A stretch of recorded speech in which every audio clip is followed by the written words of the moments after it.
I pulled up the wrong screen there. Hello and welcome on in to another episode of Oh So Curious DCU Daily. We're gonna get into all of it today. We will start off with the news. Sorry about that that mess up there. But anyway, we're live. It's DCU Daily on Oh So Curious. Welcome on in. We got lots to get into today. We were just talking about at the start of the week some early reactions from the author of the book Project Hail Mary to the new movie with Ryan Gosling, as well as, you know, Josh Gad talking about it. But today we actually have our first reactions from people and critics who have seen the movie, so we'll talk about that. Of course, we gotta talk about that amazing, spoiler alert, amazing Mortal Kombat 2 trailer. And then of course, we weren't live yesterday, and turns out Tom Rothman, the president or CEO of Sony Pictures, decided to let it out that they're rebooting the Sony Spider-Man universe. Okay, the live action one, that is. We'll talk about it. Of course, we got to talk about DC. We've got some news regarding the potentially our new DC Batman. Maybe we'll see. And also, Deathstroke. Is Joe Manganiello actually coming back as Deathstroke? I mean, he only did like a scene in the DCEU, but maybe there's more to it than that. And you know, of course, we got a hot take debate. You guys posted some of your hot takes. I got him here for you. We'll bring him into the show. John is still out sick, so you know, you're kind of stuck with me here for the time being. But you know what? Depending on who you are, that might be a good thing for you or not. Well, if it is, then great. If not, then too bad, because we're getting the show rolling here with the news, and let's get things started. It doesn't seem to matter what I do. Always number two. All right, Mr. I need to paint my abs on to get nominated. You don't see Robert Downey doing that. You're kidding. You're kidding. I can't open the envelope without the... Warner Brothers is heading back into the Matrix with a new movie in the works. Wonder what other surprises are in store. I want to be Bruce Wayne. I like that. You're gonna love me. There's the shot right there. That. Okay, we don't need to see chords. Right there. You look ridiculous. Well, not no more, he don't. What, dude? I can barely understand you. Your accent's insane. What the world needs now. Give me a hand up. Nope, I'm actually okay. Thank you very much. Oh, wow. Wow.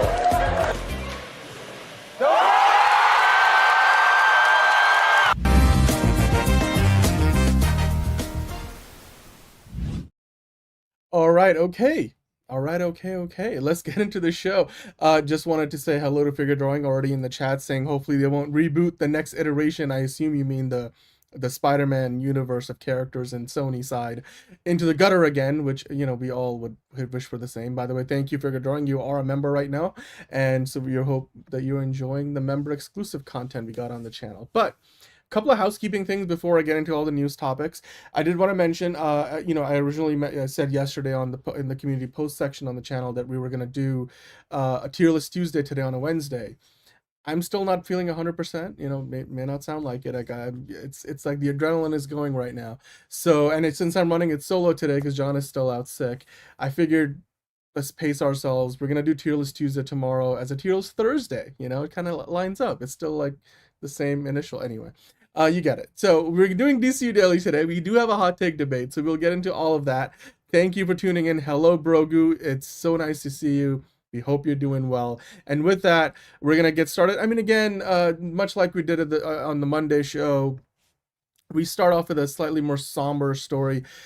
Kind of shocking, to be honest. I saw this you know, pop up as a news alert yesterday, and it was like the first thing I saw in the yesterday morning when I woke up.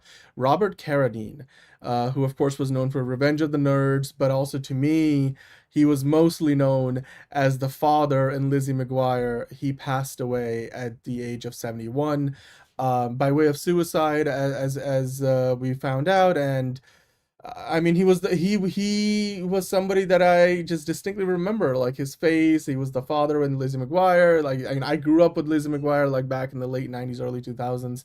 I saw that Hilary Duff posted a really heartwarming, touching tribute to her on-screen dad. And yeah, it's kind of shocking to see that. Speaking of Robert Carradine. In this article, the Hollywood Reporter said he was the youngest son in a celebrated Hollywood family that also, he also starred alongside John Wayne in The Cowboys and in The Long Riders and Martin Scorsese's Mean Streets. I mean, to me, the biggest thing that really struck home was that he was 71. Like, it's, you kind of like forget. I mean, it's 2026. Lizzie McGuire was on the air in like the early 2000s. So I guess it adds up. Like, he was in his 50s, maybe late 40s at the time, and now he was 71. But like, wow, it just time warp. And I just terrible news. Gone too soon. But the family, the Carradine family, posted a statement on Tuesday, and they wrote in the statement, "It is with profound sadness that we must share that our beloved father, grandfather, uncle, and brother, Robert Carradine, has passed away in a world that can feel so dark. Bobby was always a beacon on light to everyone around him." His agent confirmed that he had taken his life on Monday. Thank you, by the way, for the well wishes, Brogu and Figure Drawing, Honka Honka Caleb. And yeah, rest in peace, Robert Carradine. I mean, it's just, again, it's one of those, it's just every day seemingly these past couple of weeks, both in my personal life, as well as just in general. We can talk about the movies and TV shows. Hello, Movie Spud, and yeah, rest in peace, Robert Carradine. I don't know if any of you grew up with like Lizzie McGuire. Some of you, it might be past your time or before your time. Hello, Hunter Iggy. Yeah, we will get into the Warner Brothers Discovery stuff later. Don't you worry about that. We will definitely be talking about it. But yeah, Robert Carradine. He leaves us at the age of 71. I don't know the circumstances, other than that we know that he took his own life. But he did have a 2-decade battle with bipolar disorder that they mentioned here, a nearly 2-decade battle that his family had mentioned, saying in their statement about the passing of Robert Carradine that we hope his journey can shine a light and encourage addressing the stigma that attaches to mental illness. At this time, we ask for the privacy to grieve this unfathomable loss, with gratitude for your understanding and compassion. I was at a loss for words when I saw this the first time earlier in the weekend.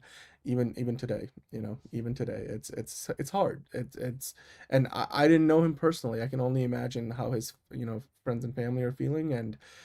But yeah, he was Mr. McGuire, Lizzie McGuire's dad. That's how I knew him. And so Robert Carradine, I on behalf of those who are curious, everybody, all y'all watching and listening, we wish the Carradine family the very best in this terrible time of mourning, and hopefully we can take our time to enjoy and celebrate the life and legacy that Robert leaves behind with us. So yeah, it's been a bad month for celebrity. That's honestly February. It's just the beginning of the year has been it's just like nonstop. It feels like every other day we are getting some terrible news story like this. But yeah, with that, I think we're gonna move on. We're gonna talk about the box office. And I'm sorry if I'm a little congested, so if I have to like take a break and take a drink of my Gatorade and stuff, I apologize. But stick with me here, bear with me here, since I'm here by myself. Might need to do that. But hey, you know what? Let's dive into the box office. So, this is where I need to be on track with this stuff, because usually when John is on, then he's sort of like sliding through all the things while I'm talking. So, all right. Now, the box office this time of year is not particularly notable. Wuthering Heights, Go, those were the ones kind of duking it out at the top of the box office the last few weeks. But Zootopia 2 is still playing in theaters, everybody, and it's now broken another record and is zoomed past Minecraft to become the top 2025 movie in North America. It came in with a $424 million tally domestically in North America, which made it the highest grossing movie in North American box office. It went past Minecraft, which had the number one spot previously. And yeah, Hunter John is still not feeling well, so hopefully he'll be back by Friday. We'll keep an eye on it, and I'll let you guys know how he's doing. I'm also sort of congested still, so he actually, I don't think I have like a full blown cold. It's sort of like low lying, but John is kind of like down with it. So, but yeah, Zootopia 2 is so good, dude. I thought the first Zootopia was like a low key amazing movie that I did not see coming. Like it was like, oh wow. It's like everything that the X-Men metaphor is all about. Like they did it and did it really well. And obviously I'm not saying there's an exact comparison. And that's just one of the things that comes to my mind. But like the first Zootopia works on so many levels. It wasn't a Pixar movie. It's like a Disney animation movie. It's not a Pixar movie. But yeah, Zootopia 2 just kind of builds on it. And then yeah, way to go Zootopia movie, Spud. And it not to mention, not only has it become now the highest grossing movie at the North American box office last year, it's also become the #1 animated studio picture of all time. Now, of course, oh, we got Chuck Rod here. Hello, Chuck Rods. How you doing? That's right, animals better than humans. I mean, here's the thing. I've got a couple of kittens running around right now, and they're just, there's whether it's cats or dogs, there's a purity to who they are, and in animated form, Disney, I mean, nobody does it better, right? Nobody does it better. So yeah, with $424.2 million in ticket sales, it finally outgrossed the Minecraft movie Zootopia 2 did at the domestic box office in 2025, which the Minecraft movie not that far behind, 423.9 million, so only by 0.3 million. But it was, it's Oscar nominated, Best Animated Feature. It was already the top grossing Hollywood movie of the year. I mean, Ne Zha 2, technically, if you count the Chinese box office, was the highest grossing of last year with over $2 billion, the only movie to cross the $2 billion mark. But Zootopia 2 was the second highest by that measure, but it was the highest Hollywood title of the year, the highest NPA title of the year. And then both of the global and international box office. So when you're talking about like, global, it's everybody, international is everybody but North America. And then, now it's also North America's highest grossing movie of 2025, animated or otherwise. So yeah, surprising, remarkable. I mean, it wasn't expected, and certainly for the animated, genre, it's more popular than ever. And we got like 3 or 4 big ones like it coming out this year between the Minions movie, Toy Story 5. I'm probably forgetting a couple of them. So yeah, it now stands through Tuesday. So as of yesterday, Zootopia 2 now stands at roughly $1.85 billion. That is insane. That's almost $2 billion, everybody. That is literally, I think, pretty much the same amount of money, if not more, than Spider-Man No Way Home. I want to say it's actually more than Spider-Man No Way Home. Let me actually look this up, because that's kind of that's wild. Spider-Man No Way Home made $1.92 billion worldwide, which actually includes like the re-release that they did.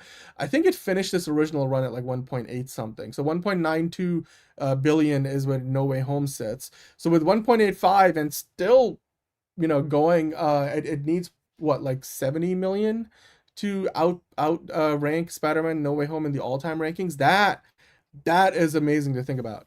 Yeah. I'm not gonna get into everything that's going on in Mexico, Hunter, because we talk about movie news and stuff, is unless they're making a movie about it, which I don't think they are.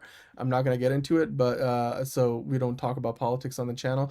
M2Gs, unless of course it's something directly related to the movies and TV shows that we're talking about. But M2G saying Zootopia 2 was actually really good. These numbers are crazy. I know, right? It's and yeah, the Stephen Curry Goat movie is also pretty darn good too. And it's found its legs, pardon the pun, it's found its legs. But we talked about Ne Zha 2, how it was technically the highest grossing movie of last year with over $2 billion. And Zootopia 2 being the highest grossing Hollywood released movie, highest grossing MPA movie of the year. But the Chinese box office, we have talked about in the past, has had a bit of trouble sort of recovering since the pandemic. And the biggest reason why is because the pandemic in China, there was a lockdown that lasted a lot longer, was much stricter, and much more stringent requirements for the lockdown, and it lasted, way more, months than it did anywhere else in the world. And so because of that, fewer people were going to the movies, still fewer people are going to the movies, and so it's been a slower recovery in China. But the Lunar New Year sales, you look at that number as an example of this, it fell 38% from 2025. So Lunar New Year just happened, and that box office weekend in China fell 38% from last year.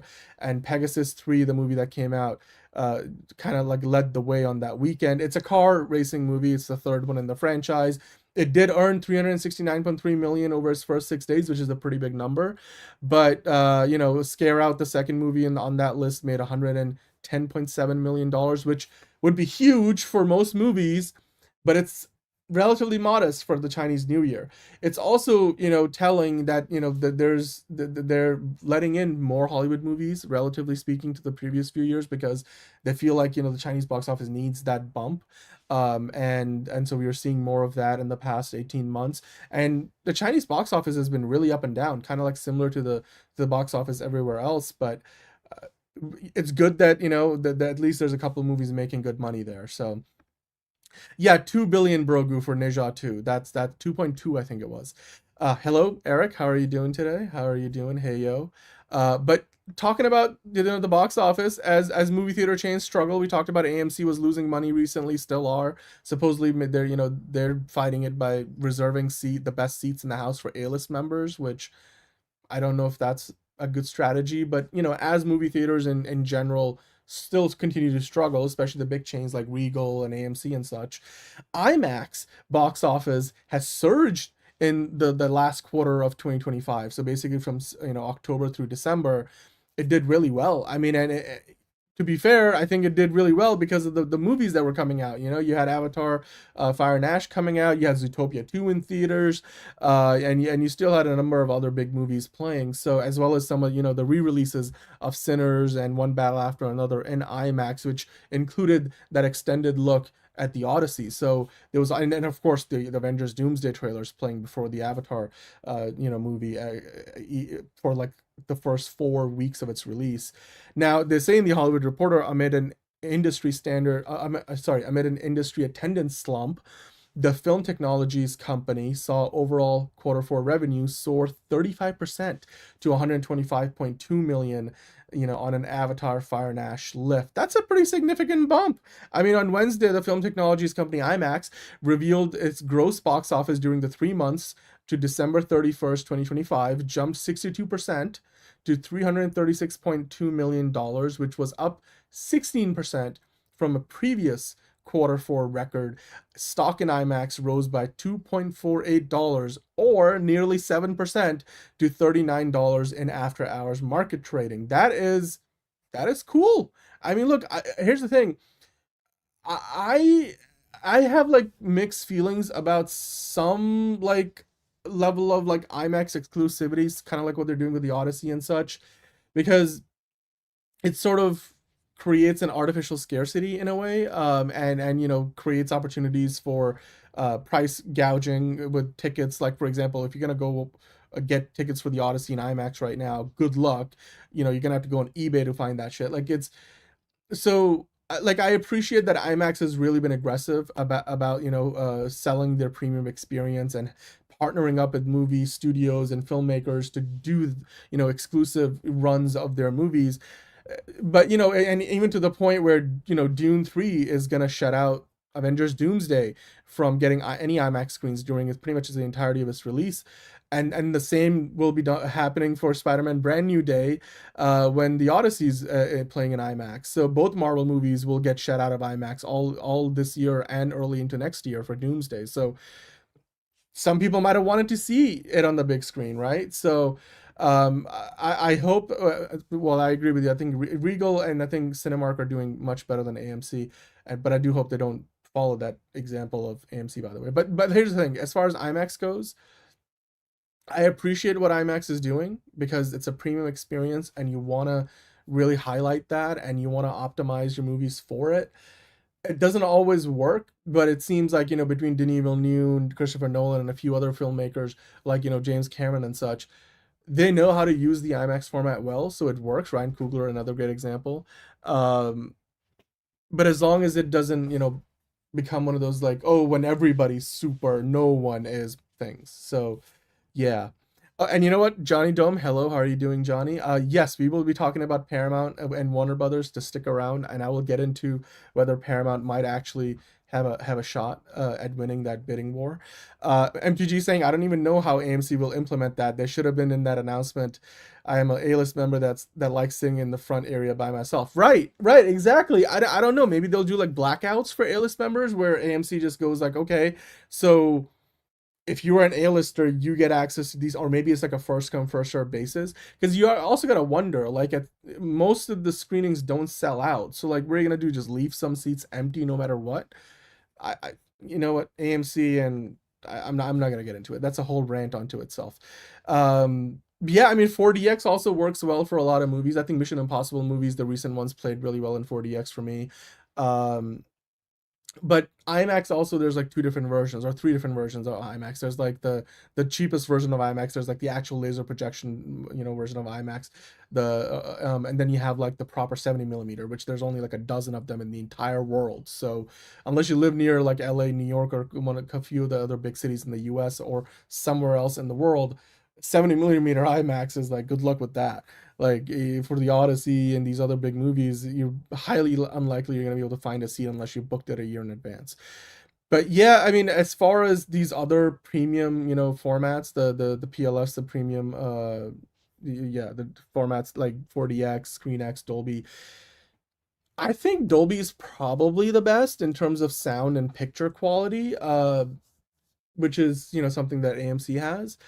But financially, those are all integrated with the different theater chains. Like, they're almost exclusive to, I think ScreenX is exclusive to a particular theater chain, and I think 4DX might be, it's either 4DX or ScreenX with Cinemark. I know like Dolby is AMC only.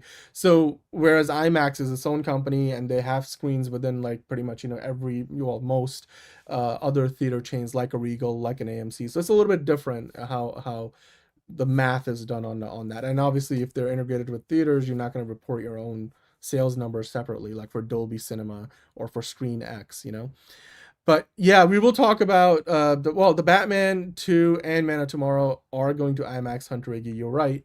And they won't get shut out by another movie. So that's good on DC Studios for making sure that their release windows accounted for that.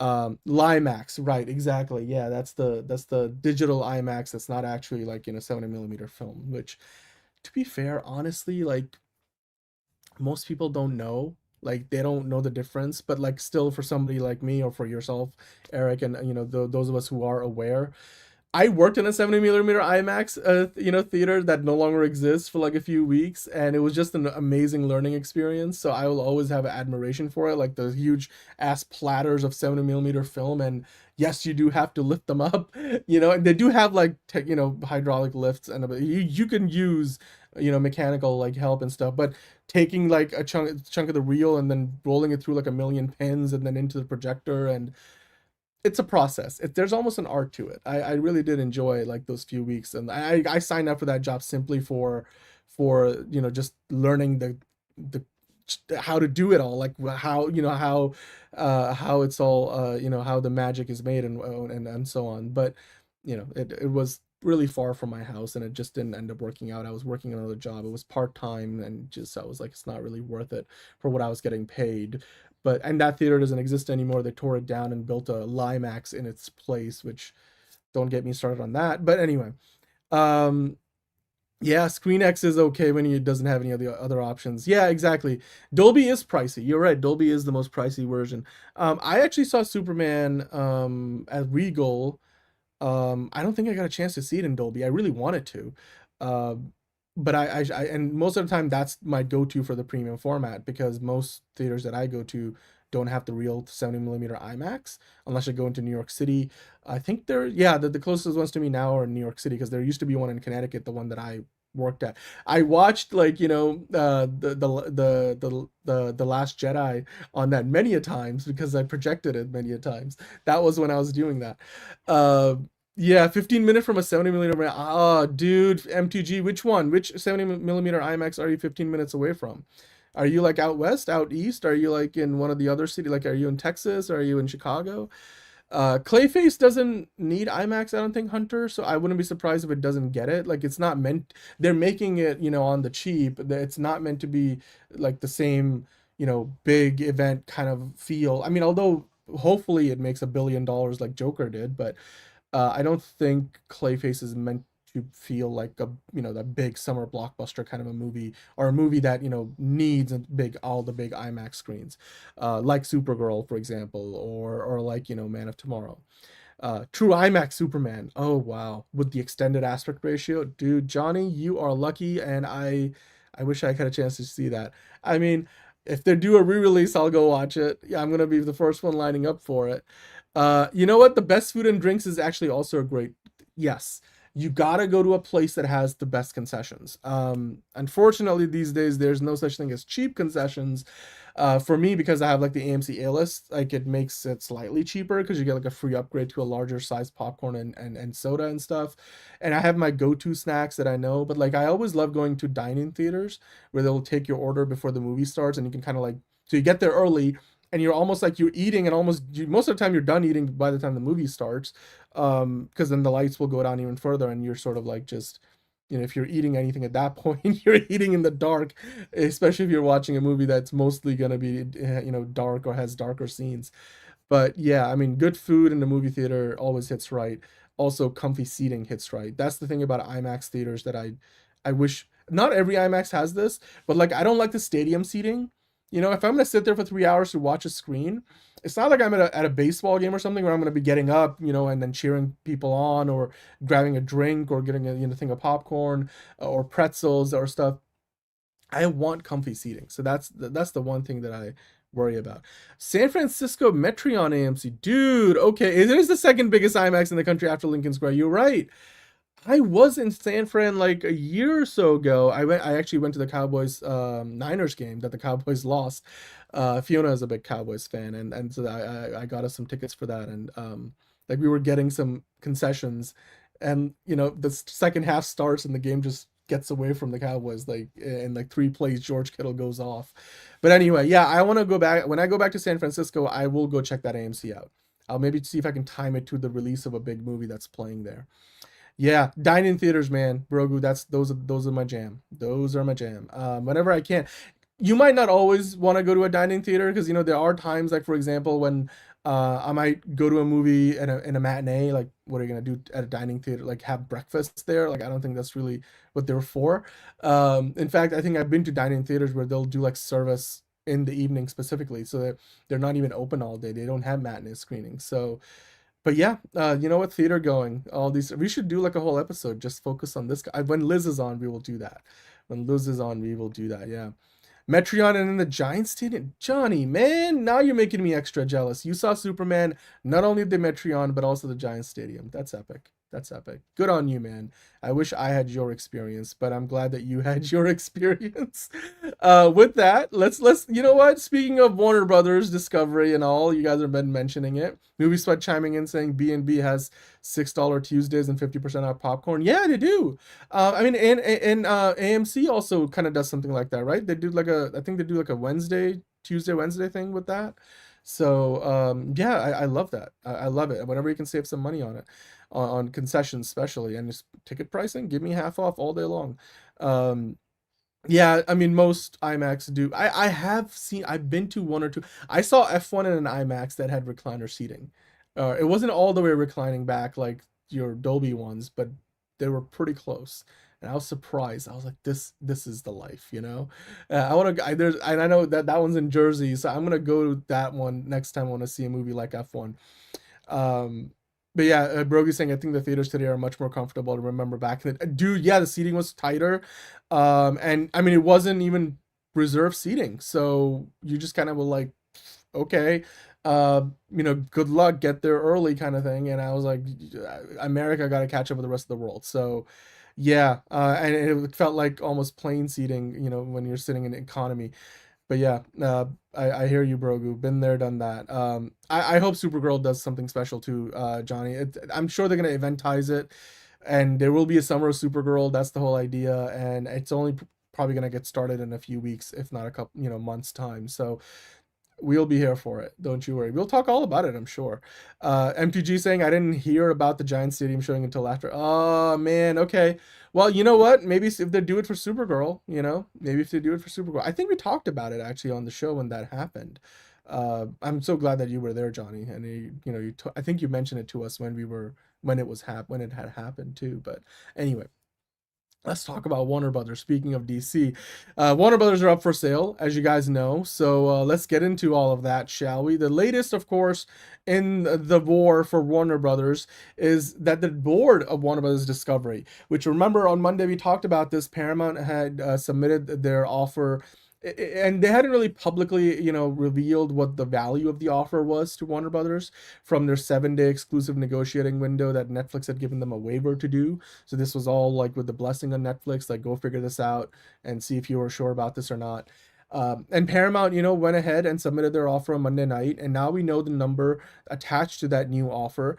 They increased it from $30 a share to $31 a share, which Warner Brothers Discovery Board then announced could lead, in their opinion, to a superior proposal to that of Netflix. Now, the offer also includes a daily ticking fee that basically equates to 25 cents per share as part of the offer. Remember, the overall offer is $31 a share, and then there's a ticking fee that basically goes up about 25 cents a share every day, or actually per quarter, after September 30th. So basically Paramount is doubling down and saying, look, we're going to get to close. If you go with us, we're going to close this deal by September 30th of this year.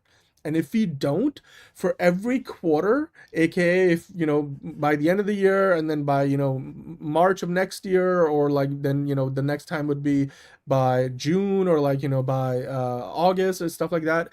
For every 3 months, for every quarter after September 30th of this year that this offer from us doesn't close, doesn't get legal approval from, or like regulatory approval from the Department of Justice, European regulators, we're going to not only pay you $31 per share, but an extra 25 cents per share.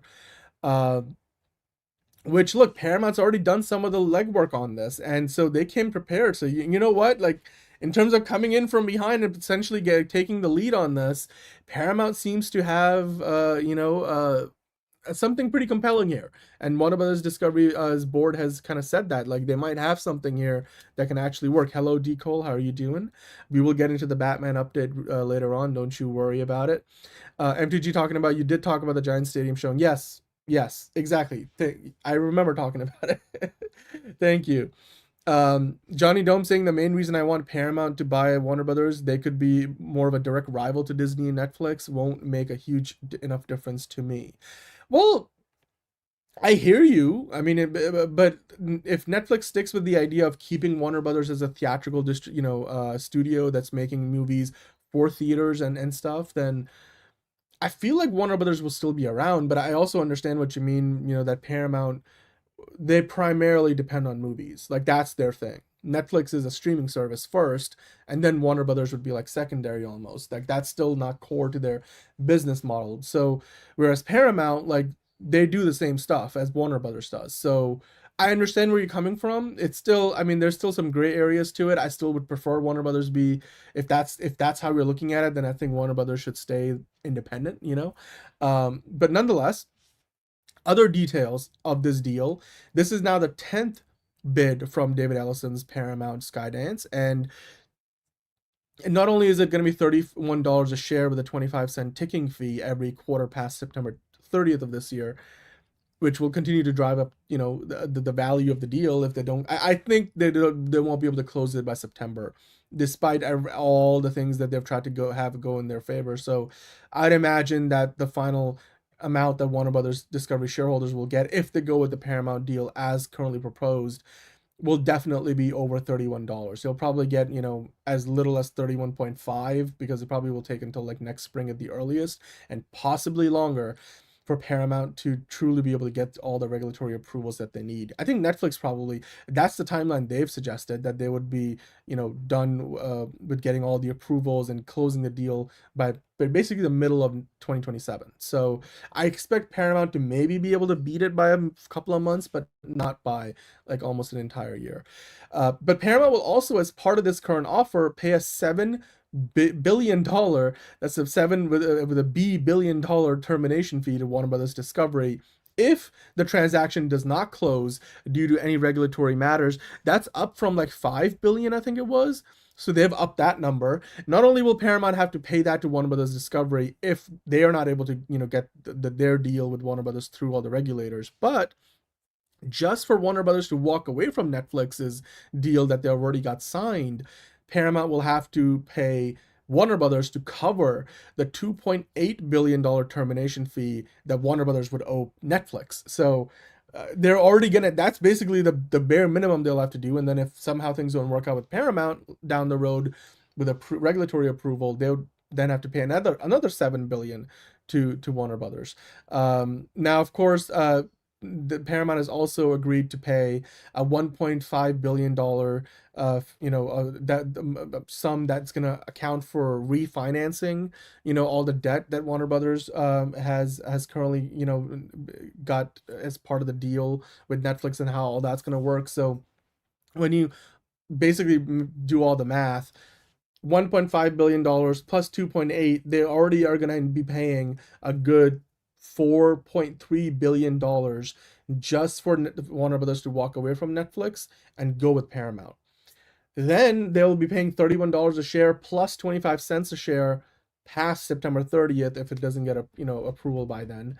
And then if it still doesn't go through and Paramount and has to walk away from the deal, they'll pay $7 billion to Warner Brothers to walk away, that's a lot of money. I mean, but clearly Paramount finally starting to put a little bit more of their money where their mouth is. So, good on David Ellison, at least. They're raising the offer. They're not blowing away Netflix, not just yet. And Netflix has the opportunity to counter because Warner Brothers Discovery Board did say that currently their board's recommendation is still the Netflix deal. But if they decide in the next few days that the Paramount offer could be superior, then Netflix will have 4 days to counter. So that's still on the table. Hello, Tony. How are you doing, man? How are you doing? Hope you're feeling better, man. Haven't seen you in a long time. I'm also kind of under the weather. Movie Spot saying I'd prefer Netflix to get Warner Brothers. I don't trust the Ellisons. You know what? I'm on the same page with you right now. I am too. But M2G saying I don't know if you guys heard about Trump demanding Netflix fire. Yes, I did. The Susan Rice situation. And Ted Sarandos kind of was like, look, we're doing business, not politics. But Ted Sarandos is actually going to be visiting the White House to talk about the deal. So who knows? It's Ted knows what he's got to do to make this thing happen. So he's going to try to grease the wheels like, Paramount has been trying to do. Yeah. Sorry, Tony. It's not done yet, man. This thing is going to keep on going for a little while longer. So sorry about that, man. But, we are hoping that it gets to the finish line sooner than later because they do have that, shareholder vote for Warner Brothers to vote on the Netflix deal on March 20th. So maybe by then this will be done. But Hunter Iggy saying, remember what I say, can Warner Brothers Discovery still say no to Paramount but stay with Netflix and sell the news stations? Yes, they can. Warner Brothers can still say no to Paramount and they could stay with the Netflix. In fact, as of right now, that is still the plan. Until the board says any different, the Warner Brothers Discovery will still continue to go on the path to merge with Netflix and then sell off the TV stations. That's still the plan. Hello, May. Hello, May 8S. How are you doing today? Hi, everybody. Yeah, long story, but here. I know, Tony. Exactly. I'm trying to TLDR this because, as you can see, there's a lot of different little details there. Brogu prefers Netflix over Paramount. I don't trust people that sue me. You know what? Yes, there's still that lawsuit that Paramount's got against Warner, but that's going to simmer for a while. So, although I'm sure it's going to get dropped the moment that Warner Brothers pick the Paramount deal, if they do that. But Paramount Skydance, for their part, have now vowed to engage constructively, in their own words, with Warner Brothers Discovery Board after making that $31 a share bid. Now, that, of course, is their 10th bid.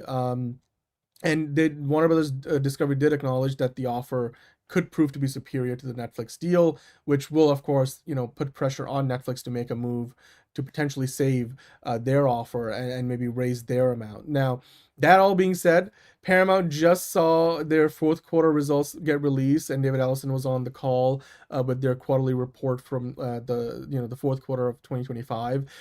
And they reported some losses, and they actually grew from the previous quarter, especially with TV downturn.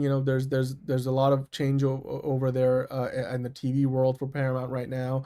And of course, they have spent a lot of their time and money and valuable leadership, work hours. Most of the senior leadership at Paramount has been working on this Warner Brothers effort. So I can see, why they're not doing so hot while they basically try to buy a company that's 4 times their size. But the question becomes in all of this, we've talked about like Netflix potentially, being put in a position to match this new Paramount deal, which they don't have to right now. But if Warner Brothers decides that the Paramount deal is better, then Netflix will have 4 days to do that. Now, with that in mind, the question becomes, how high is Netflix willing to go? Because Netflix's offer is predicated on, not only cash on hand, but a lot of, financing that they've got, which is based on the company's value and their balance sheet. Now, Netflix's balance sheet is still pretty strong, but most of their cash on hand is going to go towards this. And then also, when you look at it, I mean, their stock price has been going up and down, and especially mostly going down since all of this has started. So you got to wonder, like, how much pain is Netflix going to be able to take on Wall Street with their stock price before they have to walk away? Like, and that's really, that threshold is what Paramount is trying to suss out.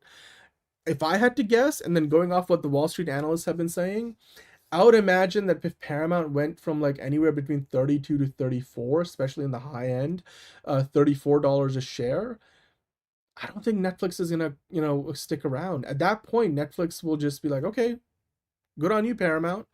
We helped drive the price up for you guys. Remember, your original bid was in the low 20s. Now you're paying an extra $10+ a share. We're okay to walk away. We don't really need Warner Brothers. We wanted Warner Brothers. We don't need Warner Brothers. That's what Ted would probably say. He's already kind of hinted at this in a recent, podcast that he did with Matthew Bellany of The Puck.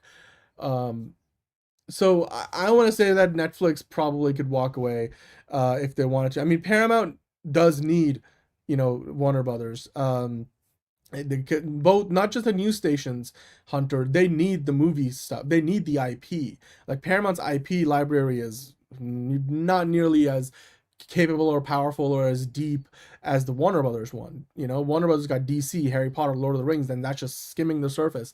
We in fact did a whole tier list Tuesday ranking all the franchises Warner Brothers has, and we even had an honorable mention beyond the tier list. So and there were like 50+ things we mentioned, and still said that, that was housing a bunch of other things that we didn't want to call out individually. You look at the IP that Netflix has in comparison, like Stranger Things, like maybe House of Cards, if you want to count it as that now. They've got a few other things going, Squid Games and stuff like that. But do they have anything close to DC? Do they have anything close to Lord of the Rings or, Harry Potter? Like, no. And Paramount might have Transformers, but Transformers, if most people will say, kind of peaked already. And they have Teenage Mutant Ninja Turtles. They're focusing on that, definitely. They've got Avatar, The Last Airbender, like Aang and all those things, but that's going to be a Paramount thing for streaming, it seems like. They've got, of course, Star Trek, but that's kind of been dead on the big screen, mostly been a TV franchise. I mean, it's always been a TV franchise, but that's been streaming only recently. Paramount had Taylor Sheridan, but he's about to walk out the door. So, I think Paramount needs Warner Brothers, where Netflix will probably find it a lot easier to walk away from it. And, I know you guys are sort of like picking your sides, and that's okay. But, I do worry if Paramount, has their house in order enough to take on a company that's 4 times its own size. But speaking of Netflix, their shares just popped more than 5% on Wall Street as Warner Brothers has started to deliberate on the Paramount offer, the latest one, the 10th bid that Paramount just submitted. And that goes to show you that if Netflix walks away from this deal with Warner Brothers, not only can they do it much more easily because it's not a need for them to get Warner Brothers? It tells you what Wall Street thinks about this. People in the stock market, all the Wall Street analysts, they're like, if Netflix stays just a streaming company, it's simple. They're a streaming company. They're not a streaming company that also makes movies for theaters, that also makes TV shows for other streamers and distributors, that also licenses content and does a million other things. It's simple. Wall Street likes simple. They're a streaming company first. That's how they make money. They're profitable. They're incredibly valuable. They keep on growing. They prefer that. And while the stock price has been going down for a while, just the idea of Warner Brothers potentially walking away from the deal with Netflix to go with Paramount, Netflix's shares just went up by more than 5%. That goes to show you, not only does Netflix, have some incentive to do this and maybe they can walk away more easily, but Wall Street would be, standing there just clapping, absolutely saying, good on you, Netflix, you made the right decision. So I think Paramount probably should take this as like, okay, you know what? We may not have to push too hard to force Netflix to walk away, because at that point it would just be a matter of like, just how much does Ted Sarandos want Warner Brothers, But and even then, I think Ted Sarandos is probably gonna walk away from the deal sooner than he goes against the direction of Netflix's overall best for business scenario, I guess you could say. But yeah, you're making a good point, Superwash.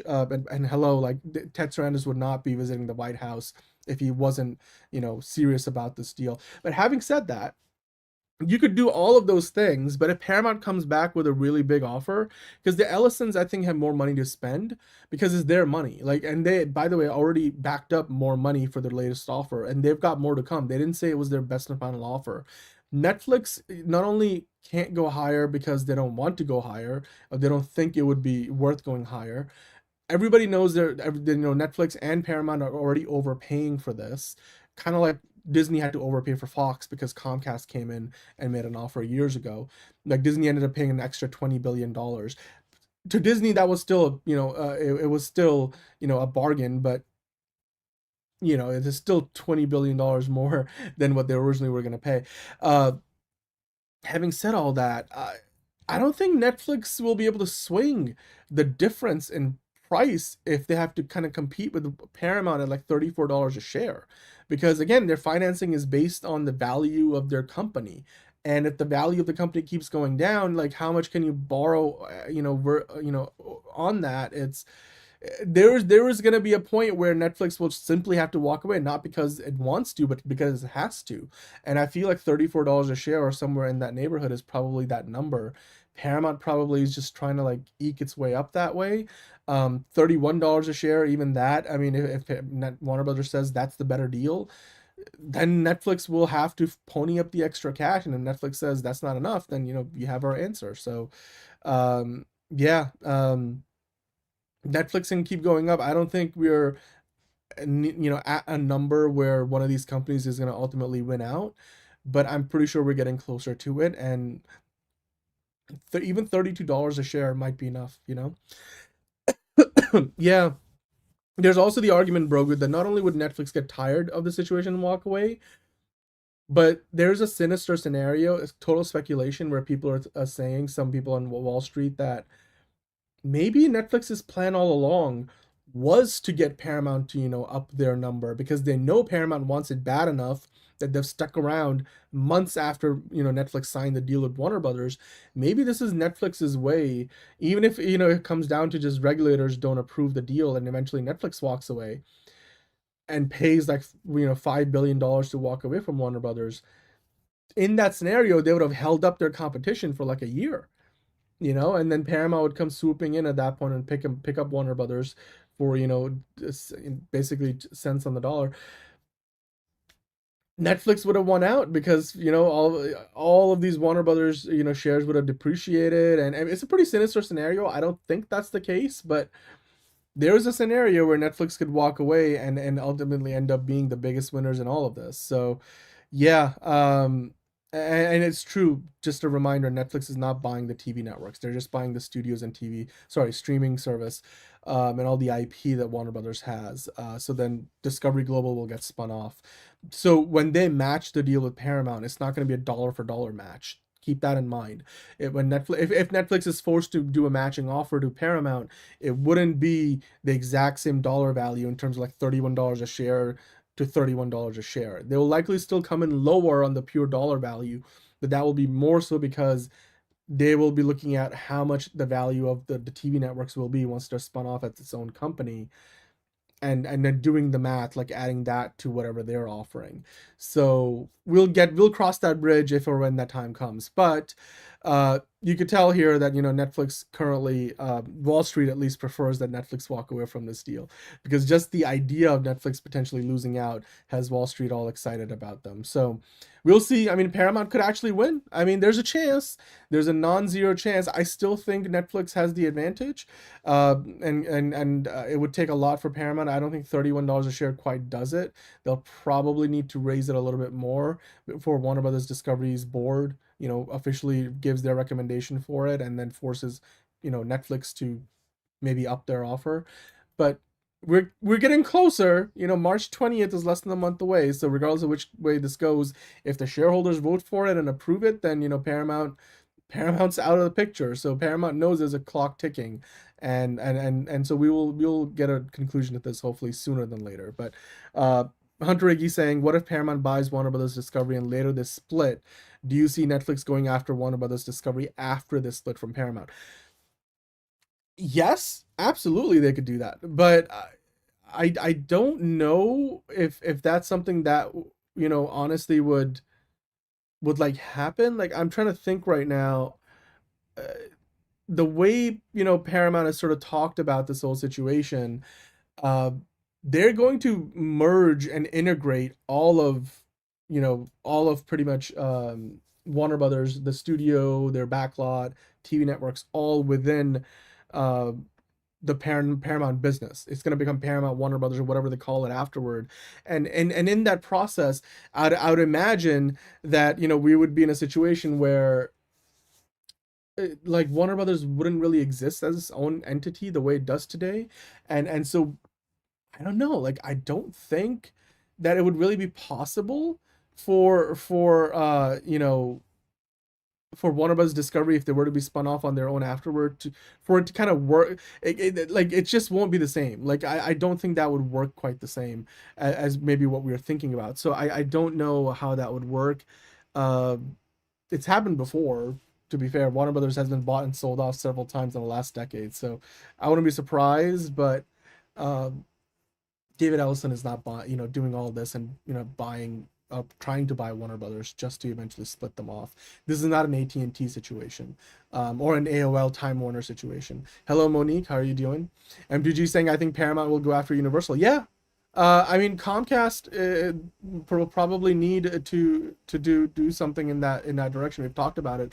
Peacock is still losing money, and Comcast has to make a decision.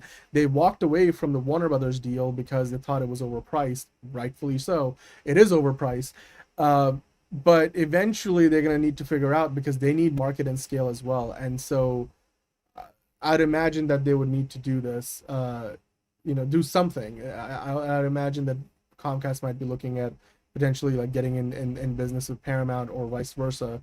And so we'll see if that comes to pass. But as of right now, I think Paramount is not even thinking about it. They just want their hands on Warner Brothers, because honestly, even if you were to compare Universal to Warner Brothers, I do think that Warner Brothers IP is the second best in all of Hollywood outside of Disney. So, and I think a lot of people will agree with me. A lot of you will agree with me. If Paramount could get their hands on Warner Brothers, that's the way they're going. Settling for Universal would be like, yeah, sure, maybe, if that happens, why not? But I don't think they're gonna be thinking about it just yet.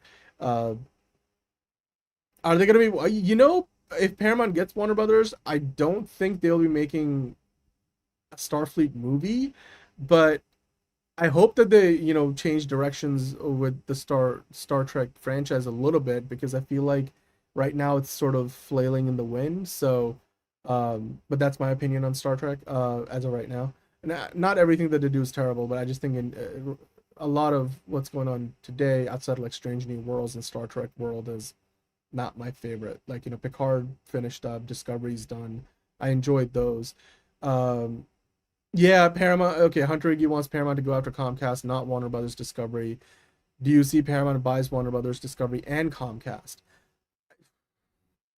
I don't think they will. I think if they once they're done with if they end up at Warner Brothers Discovery, I think Paramount is done. I don't think they're going after Comcast. At that point, I think Comcast would, if they are looking to grow, they'll probably need to look at, maybe Lionsgate or potentially um getting in, A24 or Neon, but those are like much smaller acquisitions. Maybe Comcast will look at, not well, I already said Lionsgate. Maybe they'll look at Sony if Sony wants to do something, because the thing is Comcast has NBC. That's a big network, right? That's a broadcast network. Then Paramount already got CBS.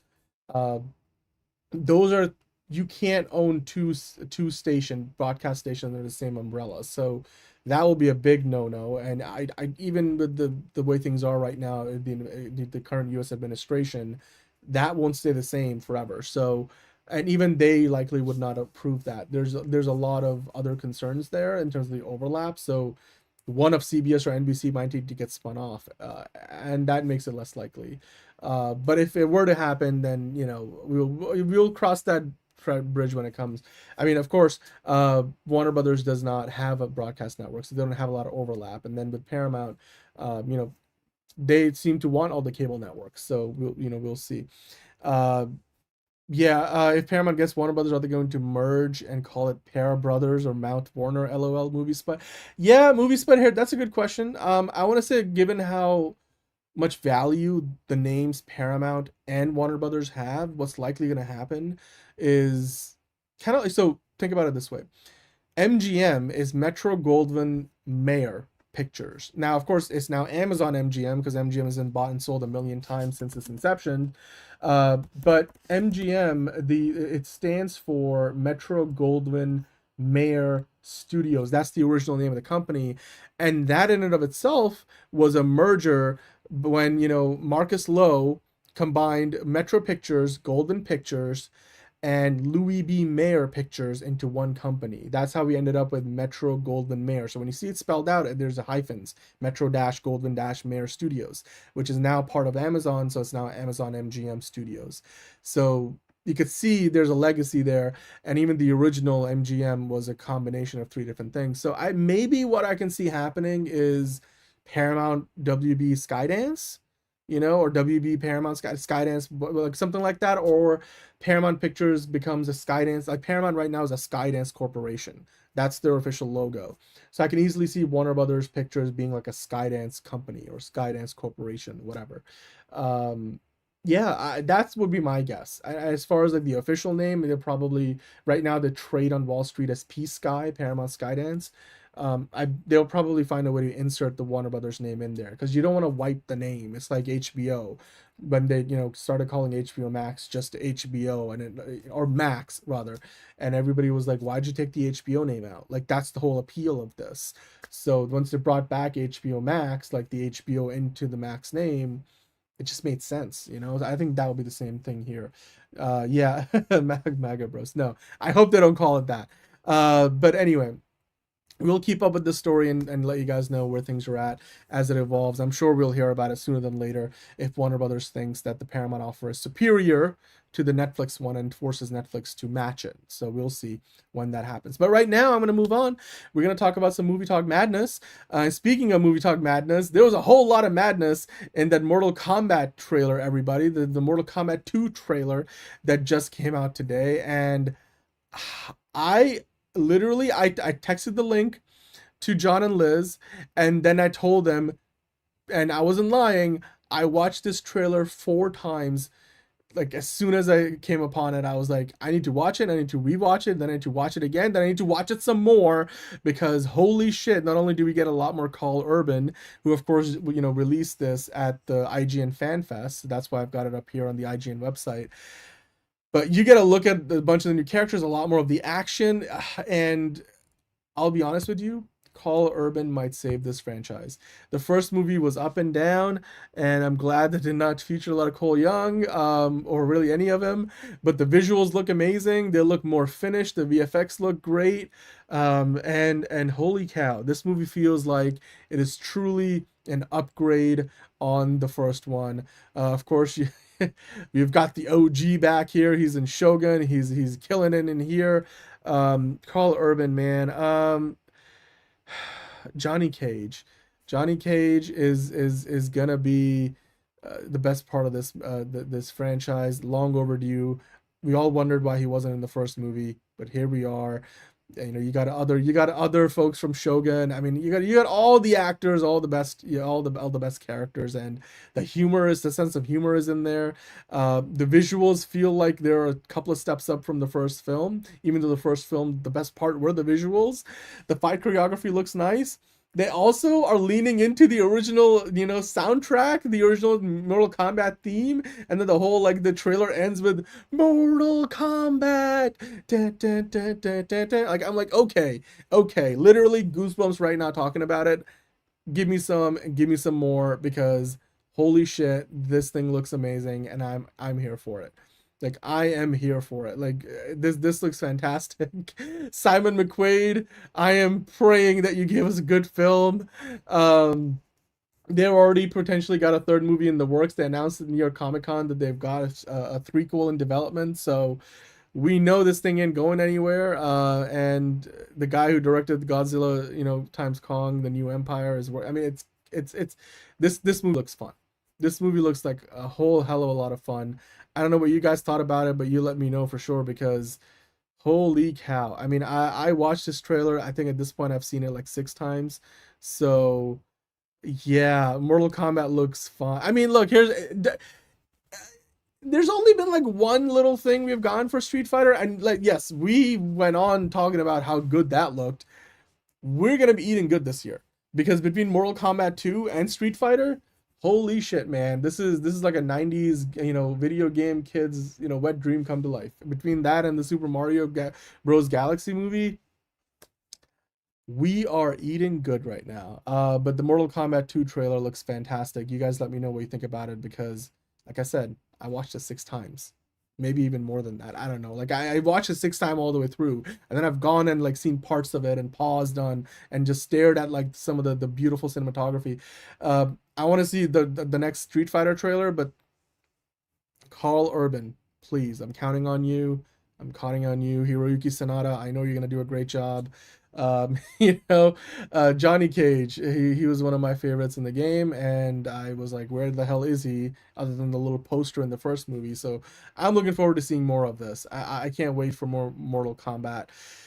Whew. I'm excited.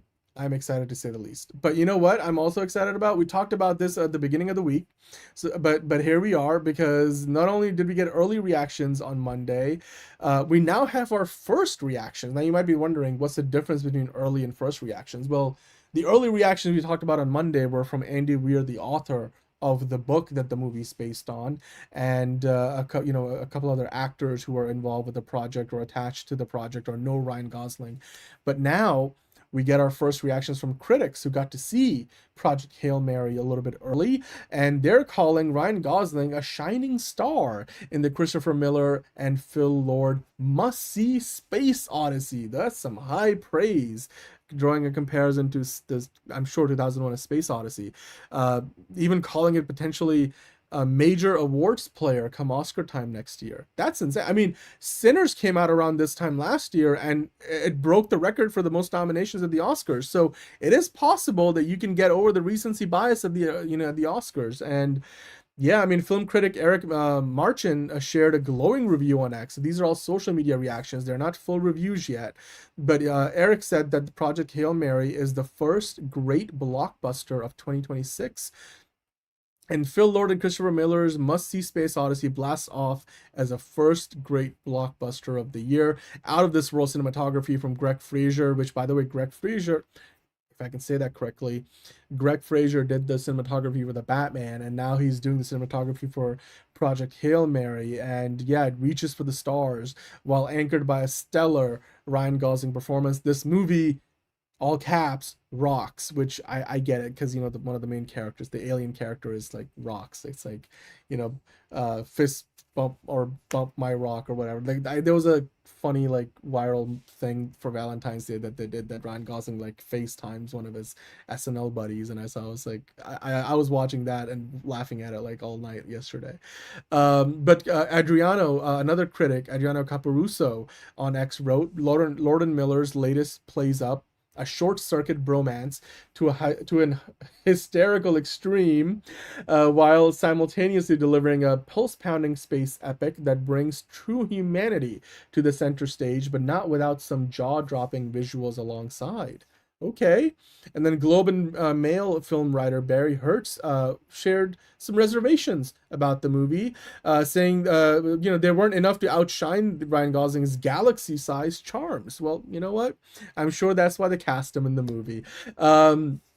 Let's see. They also said not quite faster than light script, with too many endings and one crucial plot point that evaporates, plus a seeming corporate obligation to Amazon's Rocky catalog. Okay, I see. I get what they're getting at. Cannot suppress the galaxy-sized charms of Ryan Gosling. Interstellar without all the stuff. Okay, so I get it. I mean, it's an Andy Weir book. It's not gonna get that hardcore into the science or the emotional wallop of Interstellar. Scott Menzel wrote on X saying the movie's a masterpiece, and it predicted it will be a major awards player across the board. So there we go. Project Hail Mary, first reactions.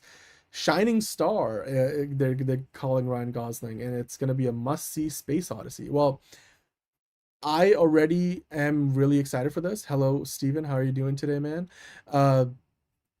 This could be an amazing movie. I think from all the early reactions, Project Hail Mary might be one of the highest grossing, one of the most underrated, not underrated, but probably like big surprises of the year. And yeah, I mean, it's definitely an IMAX viewing for sure at the Metreon MTG. We hope you get a chance to see that. Yeah, fist my bump. That's what it was. On social media, like Ryan Gosling calls one of his friends for Valentine, and they've got these special Valentine's Day themed cards for Project Hail Mary, and like the one that says like fist my bump, and I was just laughing at that. Yeah, I'm running solo tonight, Steven, because John is still not feeling well. I'm still not feeling the greatest, so I've got like a bunch of drinks because it's a little bit of chest congestion and like it's a cold going around. So I want to say, Movie Spud, that my Rotten Tomatoes prediction for this is gonna be 91%.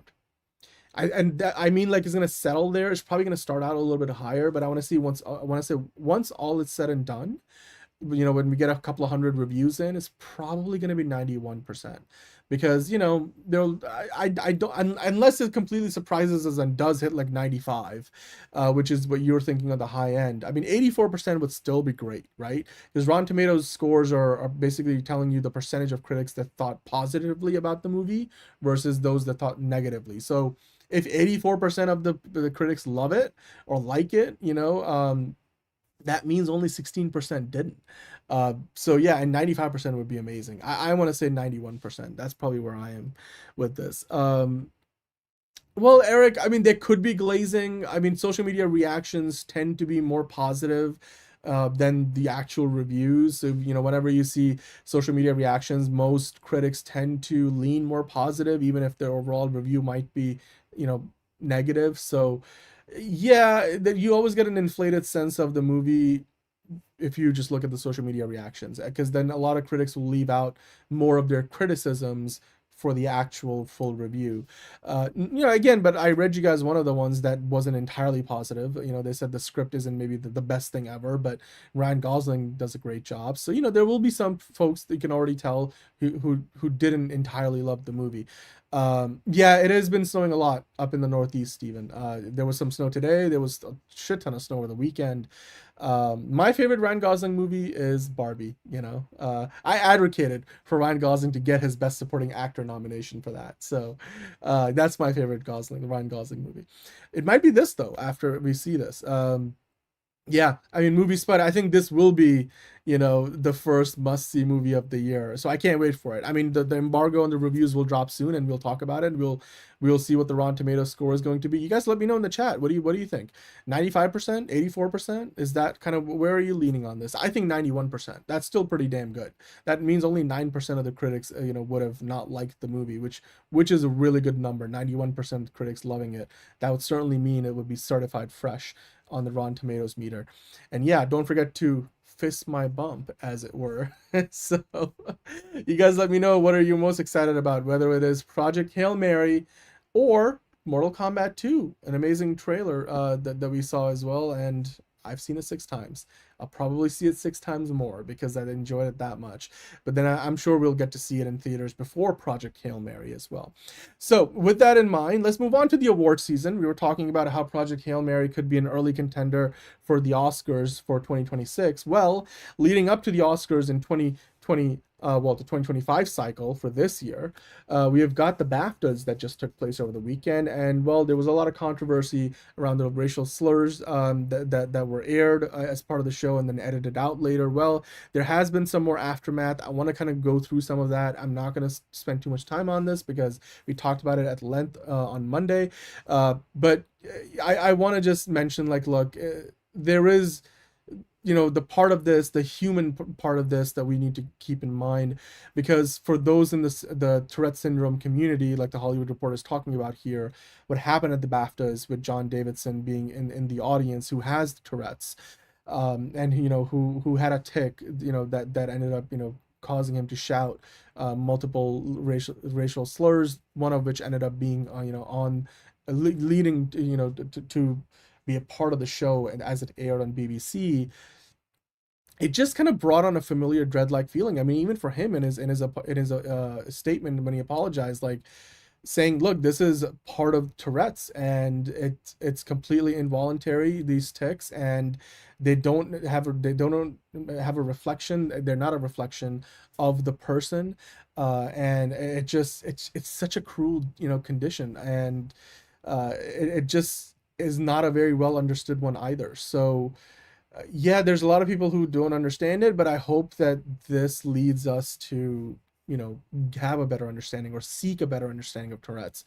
But yeah, I feel terrible. I mean, for John Davidson and everybody else, because the whole point of him being there was because the movie I Swear, which won the Best Actor award on the night, was based on his life as an advocate for Tourette's, and it talks a lot about the syndrome as well, and to have everybody now be looking at, I mean, and most people just read headlines, right? So like you don't really get a full understanding of the circumstances, especially when something is so nuanced as this. And we hope that a lot of people take this chance to learn more about Tourette's, because I certainly am trying, and I've learned a lot in the past few days alone.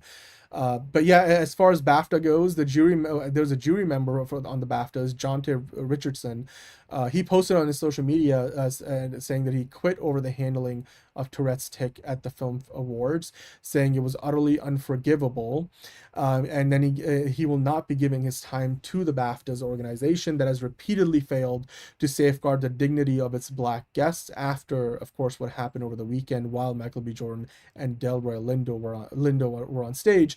And Delroy Lindo afterwards said that nobody from the BAFTAs organization talked to them when they went backstage after presenting the visual effects award, which I thought was crazy, that they didn't even say, like, sorry that this happened, we really sincerely apologize, and it was an involuntary tic. And they mentioned in the auditorium before the show started that John Davidson was in the audience and that he has Tourette's, and so something like this could happen, and then it's not a reflection of John's beliefs, and it's involuntary, and so please be mindful and understanding of it. I mean, John Davidson still left the auditorium and watched the rest of the show from a screen as the BBC announced later. So all that being said, just the BAFTAs organization definitely had some shortcomings, and apparently this was what aired was the second racial slur that we heard on the broadcast, whereas the first one was omitted from, because remember, the show itself was airing on a tape delay, a 2-hour tape delay, and then they cut the show down to 2 hours in size, not like the 3 hours plus that we get with the Oscars that's live. So you would think that BBC could have, caught it and cut it out before it made the air. But yeah, it looks like it was an error on the part of BBC that they didn't catch both of them. They caught the first one, but not the second, and that's what we heard. The chief content officer, Kate Phillips at BBC, said we would never have knowingly allowed this to be broadcast, which I totally understand as somebody who works in television. I know what it's like with live television. So I do want to, take a moment. And again, the human aspect of this. There's real people who are feeling the wrath and the heat from this. Who, again, it's not, you can't forgive, everything, because yes, mistakes were made, but at the end of the day, they are human. And I do want to provide a little bit of, margin for error there. But again, it's the apologies and the statements definitely necessary. How the BAFTAs organization handled it, the post aftermath of it in the moment, at the event venue, that in and of itself is even more. I think that's the most unforgivable part. Not talking to Delroy Lindo, not talking to Michael B. Jordan, and addressing it directly with them behind, backstage. Not saying do it on the air. That to me was something that they should have done. And what happened with the broadcast on a 2-hour tape delay, 2 hours, that's a long time. You have multiple producers. This is a big broadcast. This is not like some small not college football. This is not some like college hockey thing or, some small D2 sports thing where there's not a lot of people, decision makers. There's a lot of people who had their eyes on this, and they should have caught it. So with that being said, again, there are real people behind the scenes who are working on this, and mistakes can be made in live television. That's just the nature of the business. But still, hopefully this has been a learning experience for everybody on BBC, BAFTAs, and just the community as a whole, and even those of us who just are taking our time now to learn about Tourette's a little bit more. But the BAFTA themselves, the organization, said that they have now launched a comprehensive review to go over what happened at the Film Awards and the whole incident. And they sent the letter out to their members saying our intention is to be inclusive. In no way does it diminish the impact, of what happened. And we're doing a comprehensive review. And again, they apologized to Michael B. Jordan and Delroy Lindo, who were on stage while this all happened, and then just continued on being the professionals that they are, and presented the visual effects award before going backstage. And then of course John Davidson also left the auditorium, who suffers from Tourette syndrome, and yeah, it's an unfortunate situation. I don't know if it's a Tropic Thunder thing, really, but yeah, it's just completely unfortunate situation. Yeah, I mean, MTG, most of the backlash is on the network for not editing it out, and not only that, but they left it on BBC iPlayer on it as a video on demand without having edited it out overnight. Like, they should have fixed it right away, or taken it down and then edited it and then put it back on. So there were multiple levels of failure on that front, and failures of leadership, quite frankly. Yeah, exactly. And for them to, for both Delroy Lindo and Michael B. Jordan to have to go through that on international television, that's incredibly disrespectful and embarrassing. I can't imagine, how they felt, and you're just disrespected and embarrassed in the moment. And also with John Davidson, I'm sure he still feels absolutely terrible about it. And just everybody involved. Alan Cumming, the host of the show, later put out a statement with an apology on behalf of the event, having been the host of it. Yeah, but the fact that the BAFTAs did not address it with Jordan or Lindo in the moment was just disrespectful. I thought that was the worst offense of anything in this. Yeah. But I think as far as who edited, this is a BBC production, right? So BBC produces it, so it's a BBC thing. BAFTAs are the organization. BBC is the network that produces the show. So it was on them to edit it because it was on a 2-hour tape delay. They could have easily caught it. I remember when the slap happened, and that was live with the Oscars, but even then there's usually a slight bit of a delay, like a minute or so delay, which is always built into these live shows to make sure they can catch any profanity or any unexpected thing that might happen. And with the Oscars that year, that we did a live watch along on the channel here, we might do it this year again. I remember the international feed showed some of the back and forth that Will Smith was doing with Chris Tucker, with Chris Rock before Will Smith walked on the stage, but that wasn't even shown in the U.S. version.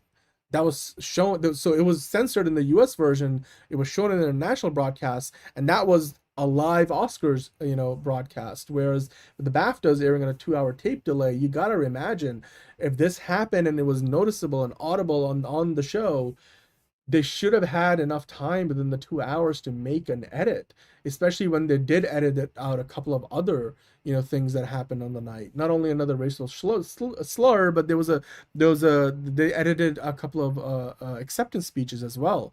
So there's no excuse. If you caught those, they should have caught this. I know they said it was an error, but and I get it, but it's just a very high profile error. And much like what they're doing now and what the Academy did after the slap for the Oscars, there's going to be some ramifications, and hopefully they'll introduce some extra layers of quality control and quality assurance steps along the way, or just go with the live show. And then the protocols are the same as like what the Oscars do. So maybe then there'll be that extra level of scrutiny that's needed when the show is actually live. So we'll see how things play out. But again, just a really unfortunate situation for all involved. And hopefully, Delroy Lindo and Michael B. Jordan, as well as John Davis and everybody, on all sides, comes out of this. But, just being at the very least more knowledgeable about Tourette's and more understanding of it. But at the same time, the BAFTAs and the BBC, they need to do better. So we'll leave it there for now. And with that, we're going to move on to MCU Weekly, everybody. So I got one story for you on MCU Weekly today, but it's a big one. It happened yesterday on Tuesday. Tom Rothman was on a podcast. Tom Rothman, of course, is the film boss at Sony.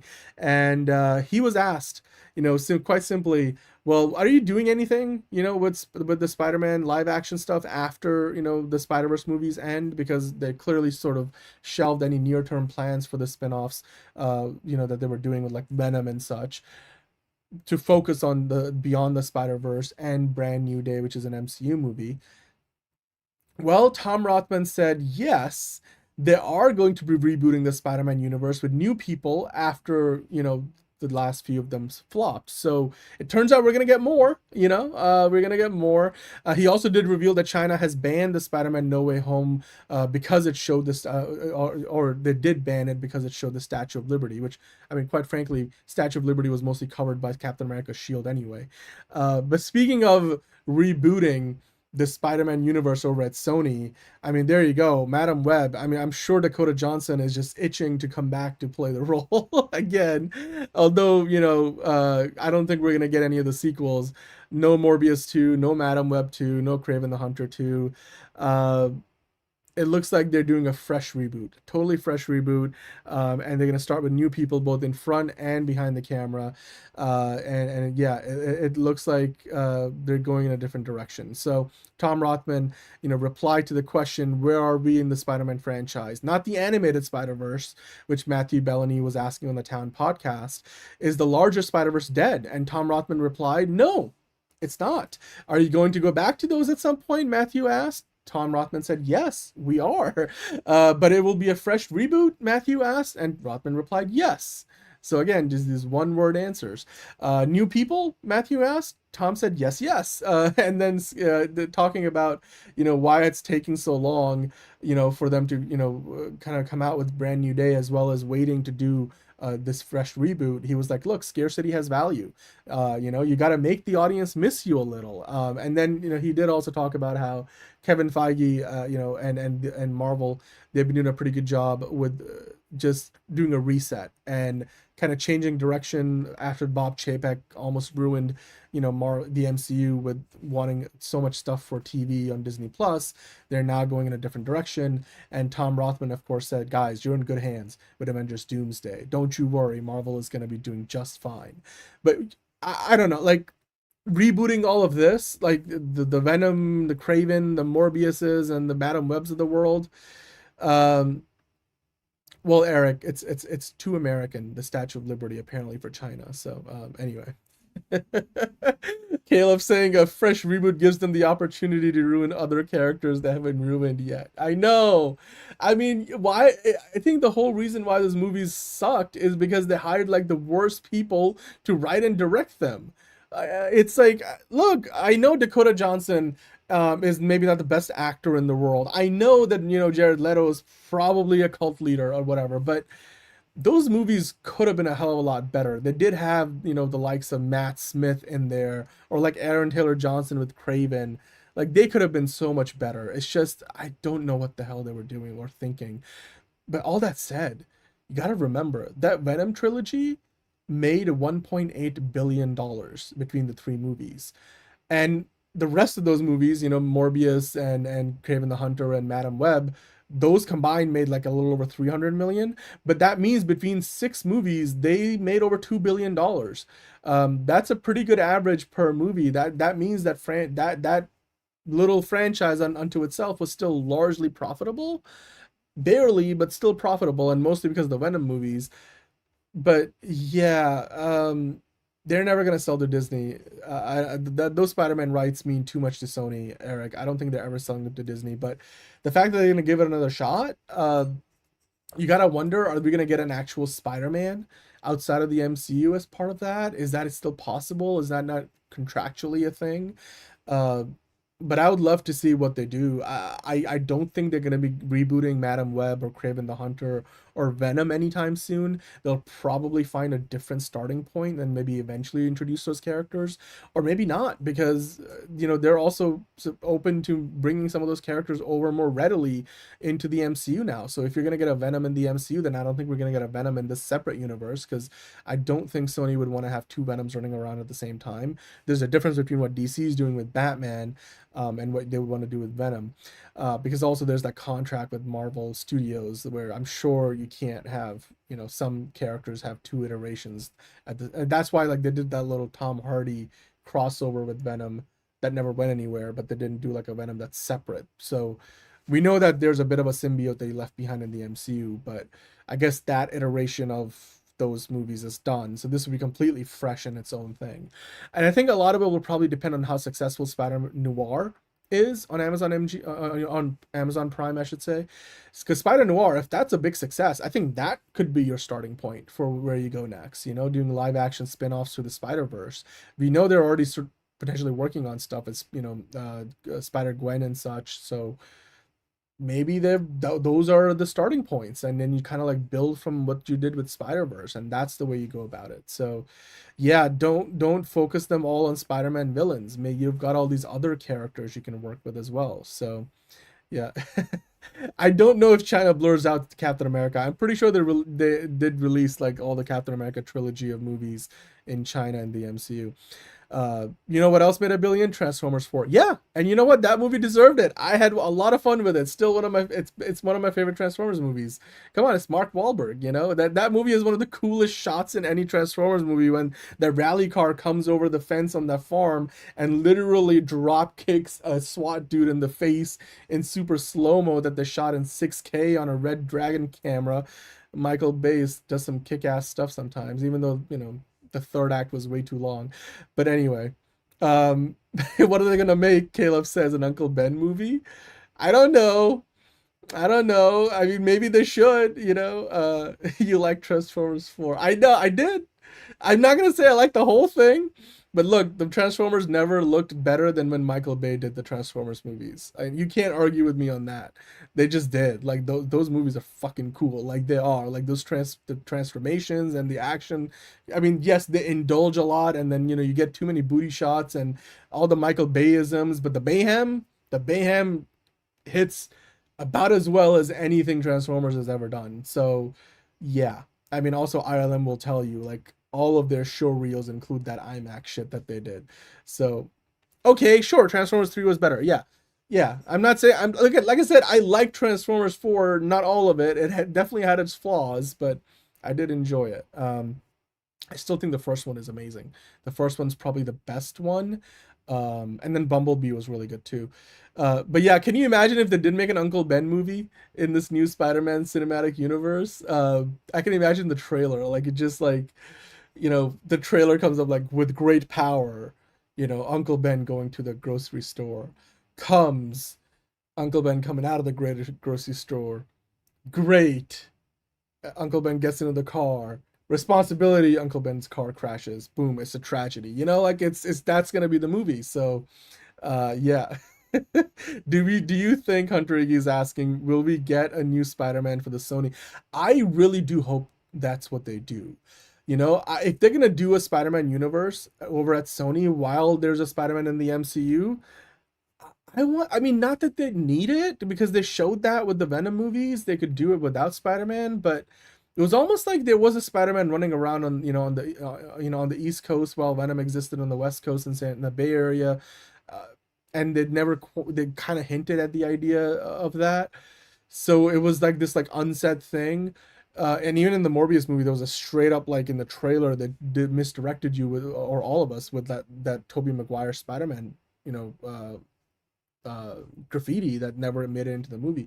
So it was always this unsaid thing where Spider-Man existed, but they never really showcased him or really talked about him too much. So it was kind of weird. Like, I want to see that. I want to see a Spider-Man running, but then people will have comparisons. But again, look, if people can live with two different cinematic Batman at the same time, we can have two different Spider-Man. It's not beyond the comprehension of the average moviegoer today that is very familiar with the idea of superhero movies.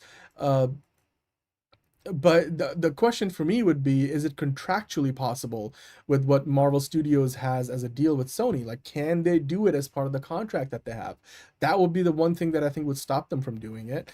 I think Sony, if they can do it, if the contract with Marvel allows them to do it, then do it. Because that's your best bet. Like, actually build up that Sinister Six movie and do it properly this time. Build up to it. Don't try to rush it. I would love to see a Sandman movie. I thought Sandman was underutilized not only in Spider-Man 3 but also in No Way Home. We never have really quite gotten to see Sandman's story realized to its full potential. I'm not saying bring Thomas Hayden Church back, although you could. I think he still does a great job with it, but he maybe aged out of the role. I mean, he was completely CGI in No Way Home. And he's certainly a lot older than he was when Spider-Man 3 came out. So you could go with a younger actor for the role, but I would love to see Sandman explored more. Definitely many other villains out there too from Spider-Man. But if you have a Spider-Man running around in the universe, you could still do villain-focused movies. You can still like have a Venom. You could still have a Kraven the Hunter that feels like a hero of his own story. It's just when they come up against Spider-Man, there could be more of an antagonistic role. There could be more nuance to all of this than what they tried to do last time. I would love to see it. What if DC does their own Spider-Man? It's always called Sideways. I don't know what you mean by that. Caleb is saying they also had the Daily Bugle logo and from the Amazing Spider-Man in the Morbius trailer. Yes, all of those things. Yeah, they were just trying to lead us on in a million different directions, and they ultimately ended up cutting out half the shit that they did in post-credit scene, and then somehow Scorpion shows up and I'm like, total shit show. That's where they need better planning from day one. I think that's the biggest thing they need to do. Like what they do with the MCU, what they've been doing with the MCU, or they used to, and now they've kind of started going back to doing with Kevin Feige and co. And what James Gunn has been doing for the DCU. They need somebody who's going to lead the way, be the creative visionary behind it, and then have a plan, and not just do one after the other, and just randomly decide on which character to do, or like, oh, El Muerto, we're gonna do that with Bad Bunny. I'm glad that didn't happen, but like it almost did. It just seemed like they had no plan before, clearly. And then they got to a point where they were like, none of these actually connect, even though they kind of wanted them to. There wasn't a lot of thought being put behind the scenes. And then the people who were making the movies just weren't the best. And then a lot of the leads that they had, either were miscast or just, not that good. So I would like to see a Harry Osborn movie too, because we haven't got one in the MCU. Unless post Secret Wars we're gonna get one. We haven't seen a good Harry Osborn in a long time. I mean, there's a ton of Batman running around all the time. So, I mean, with Spider-Man now, you've got the Spider-Verse, you've got Spider-Noir. So I guess people can, and you got Tom Holland, so people can get with the program that there's multiple Spider-Men and they're not all the same. So yeah, do it. I mean, and Miles Morales, Kevin Feige has said Miles Morales is kind of like off limits. Keep him off limits. Give us a live action Miles Morales. Although I don't think they're going to go in that direction, or at least not for a while, considering that the entirety of the Spider-Verse franchise has been about him. So they're going to probably want to let that version of the character breathe a little bit. But I'm sure if they decided to go in that direction, people will still want to see it. Yeah, put Spider-Man in the movie. There are 3. Yeah, it's not just the 2 that we know of. There are 3 different versions you can do. So they're not selling to Disney, Eric. They would want to sell it to Disney, the rights to Spider-Man characters, for like a prohibitive amount of money, and Disney's not going to pay for it. Disney doesn't need to pay for it. They already have a deal. Like they get to use Spider-Man. They get to use the other characters. So there's just not a lot of motivation for either Sony or Marvel or Disney to make that transaction happen. There's this Spider-Man guy. I think you need to assemble a team, says Morbius. What are we, some kind of Sinister Six? Like, I would love to see that, even just for the laughs. Yeah, no, you're right, Eric. They are, comics, comic companies have been ripping each other off for years. Yeah, Black Spider. We talked about Black Spider in our, Tier List Tuesday the other day for Black History Month. MTG saying alternate universe where Harry Osborn is the one bitten by the spider and he moves to Chicago, taking down the mob. Dude, that's the kind of creativity we want to see. I hope Tom Rothman is paying attention, because that's what we want. We want an alternate version of Harry Osborn who becomes the spider, and then he moves to Chicago and takes down the mob. Rated R movie. Make it feel like a Martin. Give it to Martin Scorsese. Have Martin Scorsese direct a Harry Osborn movie. It will be, the gangs of Chicago or something. That's what we want to see. That's gonna be that new part of the new Spider-Man universe at Sony.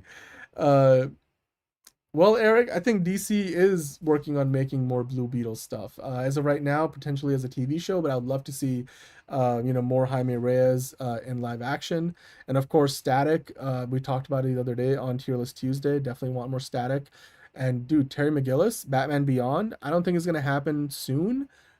It's gonna happen.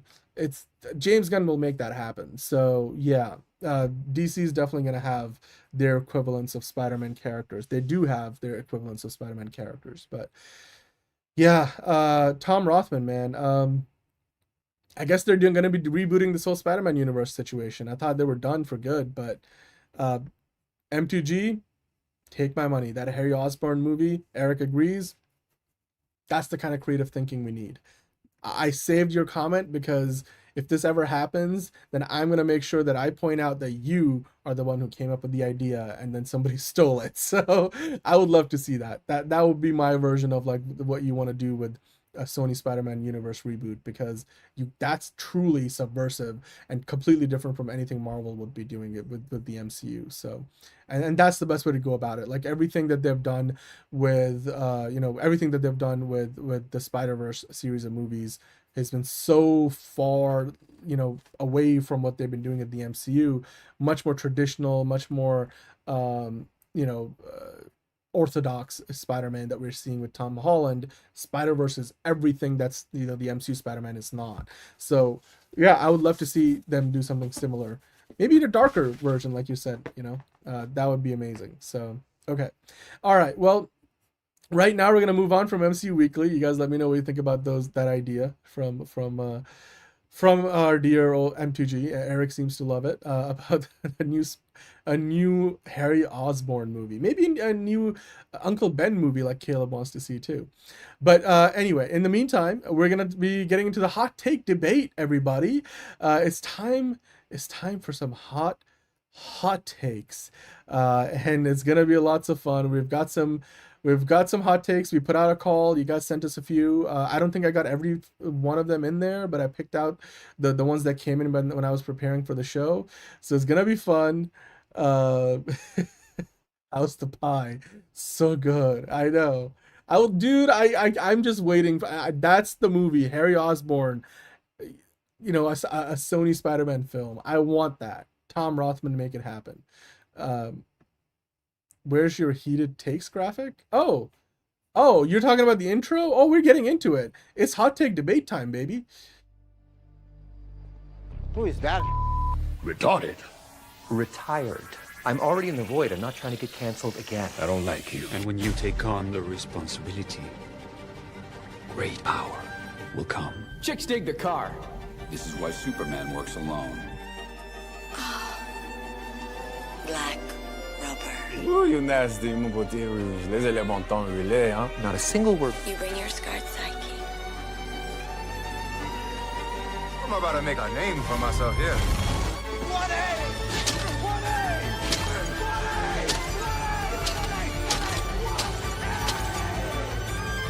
Pathetic psychopath. Begging for attention. You were just leaving. Oh, no, no, no, no! Nobody!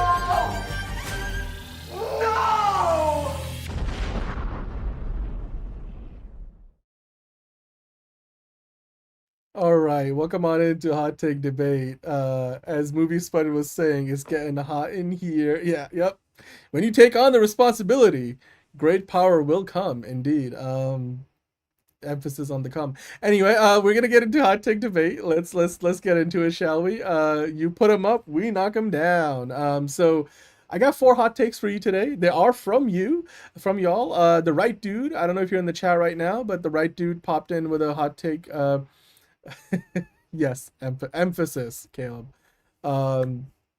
But yeah, so the basically the way Hot Take Debate works, if you guys are new to the show, we put out a call on the YouTube channel in the post section, and we ask for your hot takes. It could be about movies and TV shows you love and or hate, or any number of other things. Usually we try to keep it in movies and TV shows, but every once in a while there's other things. But the right dude came in with something that's food related, but also movie related, saying that his hot take is Ratatouille is Pixar's most overrated film. It's fine, according to the right dude, but not among Pixar's list of great films. Okay. I agree with that. It might be a hot take to a lot of people because I do feel like there's a big audience out there who thinks Ratatouille is one of Pixar's best works.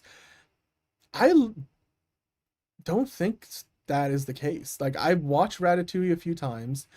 I never quite thought it was like Pixar's best. Like, or certainly one of its best. Like, I don't know. It's definitely a great movie. It's an amazing film. It's one of those movies that sort of hits you later in like the second, third act. It kind of brings you along for the ride, but it doesn't hit you immediately. It's not like Up where you're crying within the first 5 minutes every single goddamn time. Or like Toy Story 3, which like makes you sob by the end. Or even Wall-E, like, oh god, like there's so many great Pixar movies out there. The Incredibles, like, just absolutely sings all the way through and through. But Ratatouille is not a movie that I put in the same conversation as like one of Pixar's best. It's not even in my top 5, honestly. So yeah, I agree with you. That's not a hot take for me, but it is a hot take for, I bet you, for a lot of people who absolutely love Ratatouille. Caleb saying Ratatouille is my favorite DC movie. She was such a great character. Oh, I see what you mean. You're just glazing Danielle Melchior, which, you know what? Good on you. Ratatouille and Wall-E are amazing. Yes. Wall-E I agree with. I think Ratatouille is also great. Again, not peak Pixar. I mean, it's just Pixar, the standard was so high that everything that they did at the time felt like that. So, but I personally think The Incredibles is better. I also think I definitely like Toy Story 3. Even the first Toy Story I think is better. Although the animation doesn't quite hold up as much, but it was like their first thing. Wall-E, I mean, Up, God. There's no movie that makes you just like cry your eyes out in the first 5. Every time. Doesn't matter. The glazes are. I get it, Caleb. I get it. But yeah, people do love food. You're right, M2G. People do love food. It definitely makes you hungry watching Ratatouille. Kevin Davis, hello. Pixar has overshadowed Disney animation studios for a long time. Well, I mean, not entirely. Inside Out 2 was great, but Zootopia 2 ultimately ended up becoming the highest grossing movie of 2025. So, and Zootopia is a Disney Animation Studios movie. So, and they got Moana 2. So Disney Animation Studios still, I mean, they got another Frozen sequel in the works. They've had a few originals. I mean, obviously you had to have a Frozen to have all the sequels. You had to have a Moana to have the sequels and the live action remake.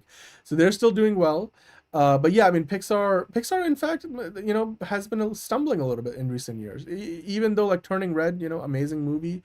And of course they've got a bunch of others. I mean, they got Hoppers on the way, which hopefully is better than the trailers, you know, have made it out to be so far.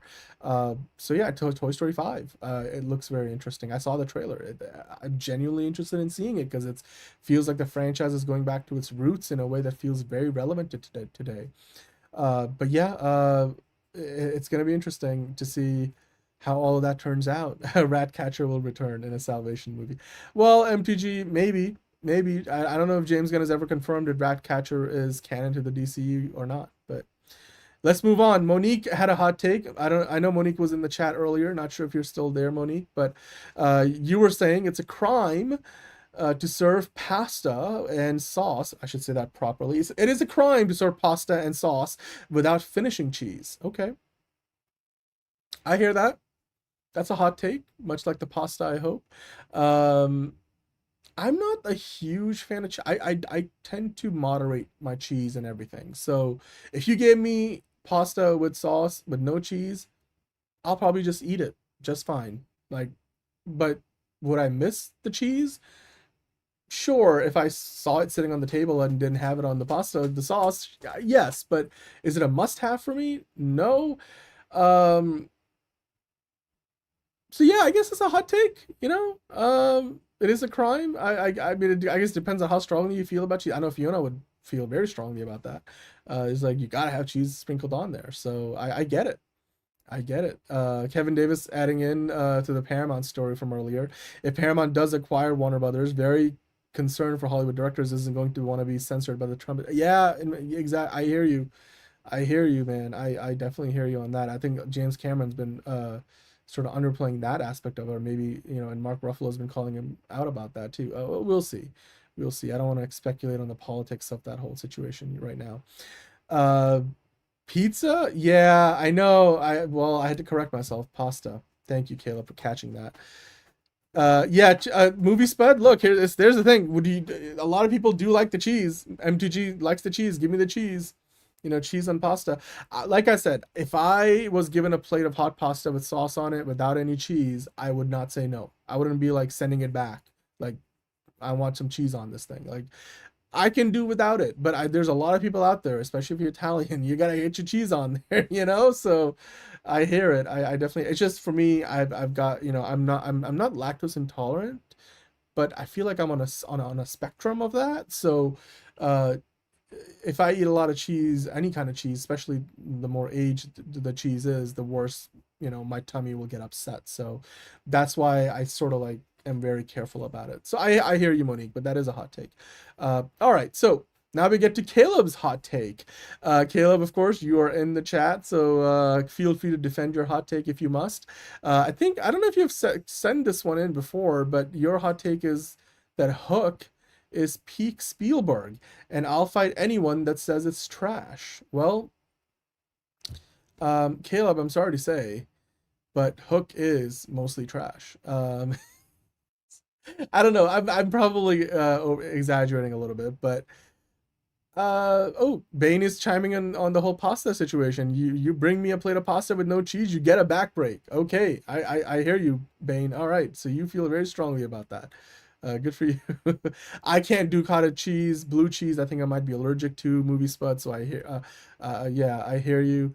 But what do you guys think about the take that Caleb's got? Hook is peak Spielberg, and he'll fight anybody who says it's trash. Well, you want beef, Caleb? You want to take it outside? Because I don't think it's peak Spielberg at all. I think Schindler's List is peak Spielberg. Schindler's List, Saving Private Ryan, easily two of his best movies. E.T. up there for me. Minority Report is very underrated. Even Catch Me If You Can, I think, is a great Spielberg movie. Very underrated. And the Terminal. Man, nobody talks about The Terminal. That movie is amazing. I get why most people don't talk about it. Hook, I understand it's a classic. I never quite related to it the same way that a lot of people do. Yeah, I mean, Dustin Hoffman did have a great performance. I don't know if it was his best performance. Jurassic Park? That's the thing. Steven Spielberg has such a huge catalog of amazing movies. I feel like Jurassic Park... a lot of people would put Jurassic Park as a top 5. They would. I mean, I'd have to think about it. I mean, it might be number 5 for me, maybe number 6, because it would depend on where I put like Close Encounters. Close Encounters for me probably comes up a little bit higher, more days than not. Jaws, you can't forget about Jaws.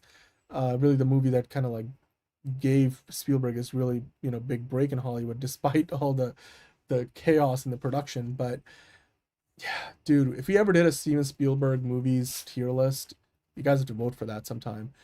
That would be a difficult tier list to do, and John and I would probably get into several arguments while doing it. But yeah, I don't think as highly of Hook as maybe you do. It is a beautiful, simple movie. Yeah, I get it. It gets you in the feels. The visuals are great, and all the performances are wonderful. Those are all really good and completely valid points, Caleb. It's just a matter of opinion, though. Like I personally think that there's a lot of other movies that I would put higher in terms of what Spielberg has done over Hook. But I could totally see why a lot of people love Hook as one of their best from Spielberg. So yeah, Spielberg's done over 30 movies. You are right. I mean, or somewhere in that neighborhood. But it'll be worth it, ranking. And the fact that we'll be ranking almost all of them and having seen almost all of them, maybe even all of them, hopefully, between John and I, is a testament to how amazing and how legendary the GOAT Steven Spielberg truly is. Sure, yeah. I mean, if you want to put Hook over Jurassic Park, I personally wouldn't, but that's where we differ. That's why it's a hot take. But Caleb also had a second hot take. I don't know what you guys think about this one, saying also Stranger Than Fiction is Will Ferrell's best movie. I haven't seen Stranger Than Fiction. I personally think Will Ferrell's best movie is The Other Guys. I realize that's a very opinionated opinion, but I just don't agree with that at all. Partly because I haven't seen Stranger Than Fiction. So sorry, Caleb. I can't really give you an accurate assessment there, other than the fact that I just think Will Ferrell's got like probably at least 2 or 3 other movies that a lot of people would say are his best. My personal favorite, and I think his best movie, is definitely not Stranger Than Fiction. Caleb saying with his UFO movie coming out this year would be fitting. Yeah, Disclosure Day. I think we're gonna probably end up doing a tier list for Spielberg, around the time Disclosure Day comes out. Stranger Than Fiction is a masterpiece. It's his punch-drunk love of his career. Yeah, look, I'm gonna watch it. Now that you brought it up, it's gonna be on my list. I'm sure it's already on John's list. But yeah, MDG's never even heard of it. So it's a beautiful movie with a tearjerker ending, and that's probably also one of the reasons why a lot of people don't recognize it, because Will Ferrell not really known for tearjerker ending movies per se. But you know what? I'm gonna have to watch it, and then I'll let you know if I still think that's a hot take or not. It's interesting. Talladega Nights, I think, is up there for me. For Will Ferrell, like I said, The Other Guys definitely up there. I'm trying to think in terms of like all-time great Will Ferrell movies. I don't think Daddy's Home and any of those really go up there. Let me take a look at Will Ferrell's cinematography real quick. Will Ferrell movies. I should remember most of these by heart. I guess he was in Barbie technically. Despicable Me. Hasn't done a ton of notable stuff of late. I saw The House. That was interesting. Get Hard. Funny. The Campaign, if you guys remember that one. Anchor, of course, God, Anchorman. Yep, definitely up there. I think a lot of people would put Anchorman up there. Step Brothers was fun. Semi-Pro. I was thinking about Semi-Pro in my mind. Semi-Pro. Blades of Glory. Talladega Nights definitely up there for me. Talladega Nights it's underrated. Stranger Than Fiction though, yeah, 2006. I'm gonna go watch it. It's on Tubi. I'm gonna go watch it. Elf for me is probably also like top 5. Elf easily top 5. Certainly probably is one of his most well-known movies ever. Jay and Silent Bob, he was in that, of course, as well. He was in one of the Austin Powers movie, The Spy That Shagged Me, I think. Starsky and Hutch. Nope. Definitely not one of his best. Oh yeah, he was in multiple Austin Powers movies. The Ladies Man, Zoolander, yeah. The Wendell Baker Story. Okay, old school. Yeah, dude, Elf up there. Yeah, Talladega Nights classic. Pacerland, hello. You're also one of our members, of course. I think if you haven't already, you should definitely check out the members exclusive Fancast Friday Tier List Tuesday episodes that we got up. No Raiders of the Lost Ark. You know what? That's the thing. That's the thing. Steven Spielberg, man. Indiana Jones, easily. Hook is not in my top 5 of Spielberg movies for sure.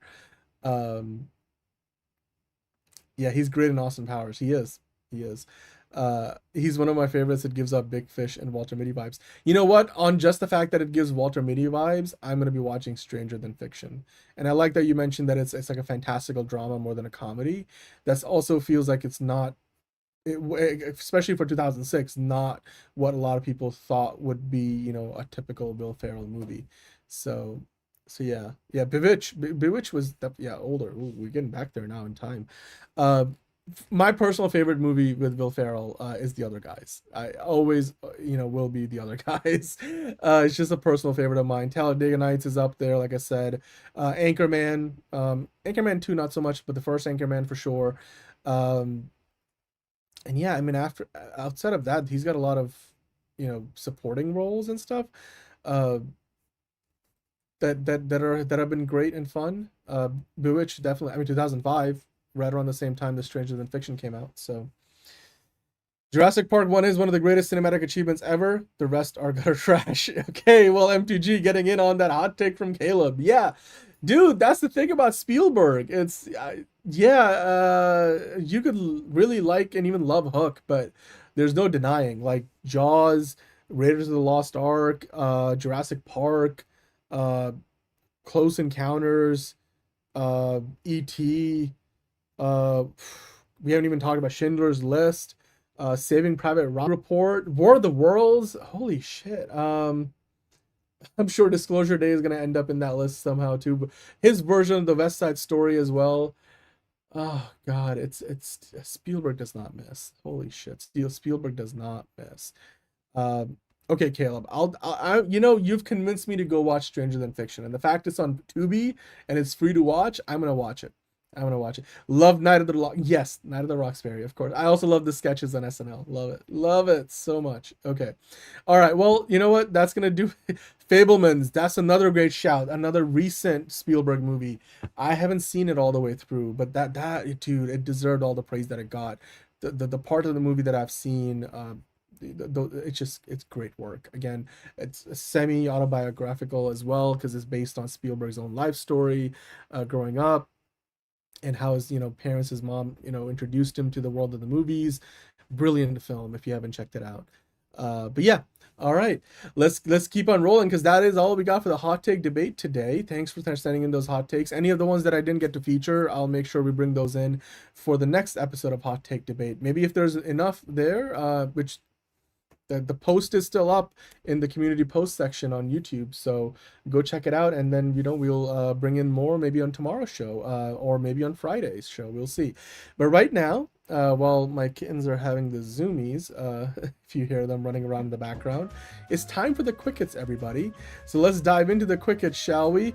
Well, we're gonna start off with the first one. Some casting news. This came out earlier this week. God of War, the show on Amazon Prime, the live action series based on the video games, has now cast it's Ed Skrein as Baldur. So Baldur is now gonna be played by Ed Skrein. So there you go. I remember seeing him in a few other things. I forget where I've last seen him. He definitely looks very familiar, but it looks like Ed Skrein or Skrein is playing Baldur. Baldur? I'm not good with pronunciation, so good on him. Pride and Prejudice, of course, there's a new Pride and Prejudice coming out on Netflix soon. Emma Corrin, of course, is going to be playing Elizabeth Bennet, and Jack Lowden, who I think should be the next Bond, a Scottish handsome dude, is playing Mr. Darcy in the Netflix show. This looks pretty cool. If you're into Pride and Prejudice, the newest version, we're gonna get to see it soon. They put out a teaser. We got our first look. I'm not gonna go through it in too much detail. all I'm gonna say is I'll be watching it whenever it comes out, because Emma Corrin and Jack Lowden, perfect casting. And also, yes, the God of War casting also looks perfect. Very, very, very well done. But hey, you know what? Speaking of perfect casting, it could also be another example of that here with Amy Lou Wood, set to star as in Jane Eyre, series from Working Title. So that looks and sounds interesting. Bronte fever has officially hit Hollywood, of course, you know, hot off the heels of Wuthering Heights. Now Amy Lou Wood is set to lead a series adaptation of Charlotte Bronte's Jane Eyre from Working Title. That sounds interesting. It's a novel all the way back from 1847. It was considered revolutionary for its first-person narrative style and approach to class, sexuality, and female independence, following the titular heroine as she grows into adulthood and falls for the brooding Mr. Rochester. The last major TV adaptation was in 2006, that went by the name Jane Eyre, starring Ruth Wilson, and while Kari Joji Fukunaga last adapted it for the big screen in 2011, starring Mia Wasikowski and Michael Fassbender. Oh, I forgot about that one. Okay. Interesting. Well, good on you, Amy Lou Wood, for picking up that role. Speaking of picking up roles, Emma Roberts is set to lead the Bride Wars TV series in the works at Peacock. It's a project that comes to us from New Regency, which produced the 2009 film of the same name, and Co-Studios 20th TV and Universal Content Productions. Okay, so of course Kate Hudson and Anne Hathaway were in the 2009 movie Bride Wars. Emma Roberts is going to be in the TV show. So there we go. They're rebooting the thing on TV. Interesting. Are we going to get a sequel to that zombie movie of Pride and Prejudice? I don't know, Hunter. I don't know. But we are getting the reboot on Netflix. So anyway, or the latest iteration on Netflix. Speaking of latest iterations, we've talked about it over the last few months. Heat 2 from Michael Mann.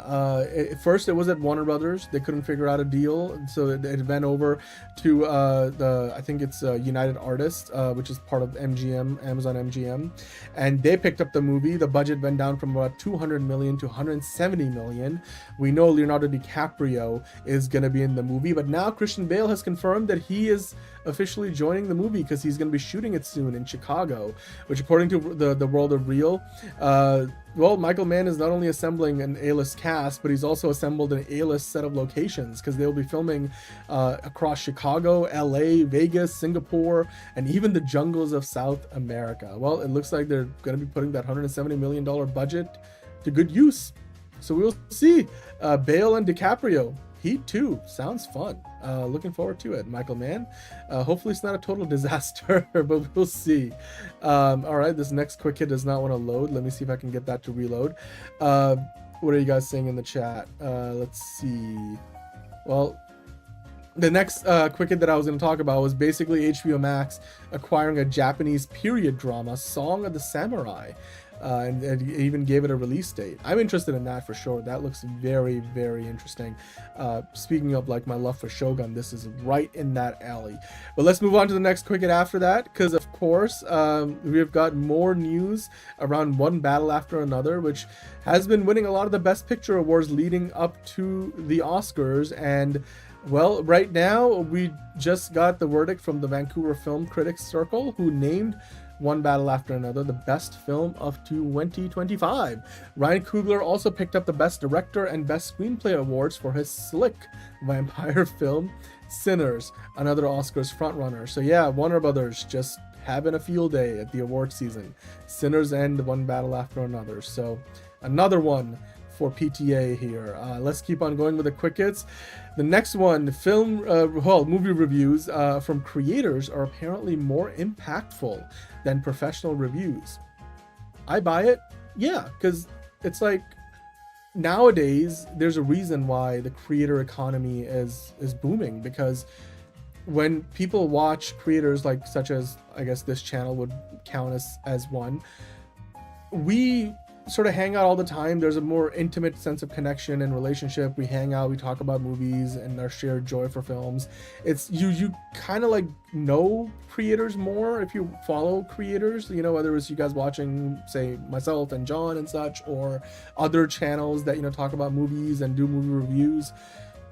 you trust them more because you understand them more. You have a better sense of like what they like in terms of movies and how their perspective on a movie review and a TV show and such. Whereas professional reviews, like for like these news websites, there's that like sense, there's a gap in understanding that sometimes you feel like you don't know that person as well, so you don't really know what to make of their reviews, So this NRG study, which was done in collaboration with the Wrap, found that YouTube and TikTok videos were the top 2 sources of reviews for audiences. I think it's a reflection of the world that we live in today. Absolutely. And you know what, Eric, I agree with you. I think Warner Brothers was right to walk away from Heat 2 for that kind of money. And it's probably, that money probably will go up actually once the movie gets going, given the star power and the number of locations it's shooting in. But yeah, fun fact, this will be the first time since Critters 3 that DiCaprio will be in a movie sequel with Heat 2. Thank you, Caleb, for that. But hey, as far as film festivals go, we go from Vancouver to Sundance. Of course, Sundance just wrapped up not too long ago, late last year. But the first edition of Sundance in Boulder, in the post OG era, now also in the post Robert Redford era of Sundance, they've set their 2027 dates for their first edition in Boulder. So the dates for 2027 Sundance Film Festival in Boulder, Colorado, having moved now from Park City, Utah, it will take place from January 21st to January 31st. So of course they already wrapped up the edition for this from 2026, but the 2027 edition will take place from the 21st to the 31st of January. So yeah, the programming for the festival of course won't be announced till closer to the date of the festival itself, which is completely normal. Now Disney and ITV, if you guys remember, not too long ago, they had signed a partnership deal where they were basically going to be exchanging some content across each other's platforms. Well, it went so well that they have now extended their UK content partnership with an exclusive primetime premiere for a Hulu series. So of course the move now follows a content sharing deal between Disney Plus and ITVX, which is the ITV streaming service that kicked off last summer. And this here includes, did I lose my where's my mouse? Am I here we go. Something weird happening with my cursor. But yeah, this is interesting. I mean, so basically a Hulu show will be premiering in primetime on ITV, and then some ITV programming has now been showing up on Disney Plus. So more power to them. Yep. Deion Sanders gonna host it every yeah. Yep, Sundance Film Festival. There we go. Thank you for that, MTG. Well, major streaming services are now set to be regulated a lot more in the UK, much like broadcasters are, as part of the UK's new unveiling sweeping changes, where Cultural Secretary Lisa Nandy touted new standards and accessibility codes for the likes of Netflix, Prime Video, Disney Plus, and more, as strengthening protections for audiences. So basically, they have much stricter standards for accessibility, so like closed captions and audio accessibility options for viewers, which I think is amazing. Like Ofcom is the media regulator in the UK, and they're putting these in place for all streaming services, including ITVX, Channel 4 streaming services. I'm sure iPlayer from BBC is going to be a part of it as well. All of these things, I think, not only are good for accessibility purposes, but also I think they open the window to potentially more regulation of streaming services, much like broadcasters, because the same regulations like that, for example, in the US, the FCC has for broadcast networks are not there for streaming services. And so streaming services play by a whole different set of rules. And I think with the UK doing this, while it may seem insignificant in like terms of like broad changes for those of us who don't need those accessibility features, which by the way, those accessibility features are valuable unto themselves, this from a regulation standpoint opens the door to Ofcom in the UK and then the FCC and other regulatory bodies in the US and elsewhere. It opens the door for them to treat streaming services more like broadcasters, and I think that would be great. I think that's exactly the kind of thing that we need more of, because that I think will change the game and force us to hopefully get some more regulation around content standards and maybe stop monopolization from happening, which has been such a thing for us to worry about, whether it's Netflix buying Warner Brothers or just Disney seeming to have, you know, all the big franchises. So yeah, I think this on the surface may not feel like big news, but it definitely is very important news. Not only for the accessibility aspect of it, but also how it opens up streaming services to more regulation down the line. Now, speaking of great movies, you know, hitting streaming services, A24, while this movie will be hitting the theaters first, I saw this trailer, The Backrooms. It's a teaser trailer. It felt like a lot, you know, like watching something straight out of Succession, out of Severance. And I saw that this is like the youngest filmmaker A24 has ever worked with. It's going to come out May 29th. Very eerie, very creepy, but The Backrooms sounds so interesting. Like, it's just like a whole visual metaphor thing going on here. I'm excited for this. I want to see this movie now. But then, you know, Timothée Chalamet, speaking of movies you want to see, Dune Part 3, who was talking about it and saying that it's both the eeriest, it's a weird word, film, and biggest swing of the trilogy, saying it was my last time doing a Dune film, so I really wanted to treat it as sacred.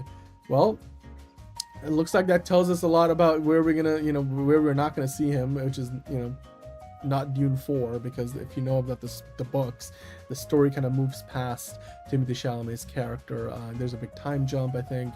So Dune 3, he's called it the eeriest and the biggest swing of the trilogy so far. He treated it as a sacred thing. Good on you, Timothy. Can't wait for Doomsday. Gonna be watching Dune 3 in IMAX and then going to Dolby to watch Avengers Doomsday. So yeah, I can't wait for the Backrooms movie, Caleb. I agree with you there. That trailer really caught my attention. And now all of a sudden I'm like, I want some of that shit. Like, it looks so much like Severance. And well, Severance might only, you know, be around for a couple of more seasons. I hope the Backrooms, whenever that hits, I can't wait. I can't wait for that. But hey, you know what? That brings us to the quick hits, to the end of the quick hits. And that means I'm gonna need to stop that music, that quick hits music. There it is. Okay, so, and that also brings us to the end of the news part of the show, everybody. I lost track of my mouse again. I've got my iPad sitting next to my computer, and it's like doing this whole continuity thing, which is, I keep losing track of my mouse. Villeneuve made an enemy which creeps me out, so I'm not surprised that Dune 3 is supposed to be eerie. Yeah, no, you're right. Or, you know, the movie enemy, I'm sure you meant to say. Most anticipated movie of the year for MTG is Dune 3. Yeah, it's going to be interesting because Dune Messiah is not as well liked, you know, as the original book. What did Dan say? What did I say?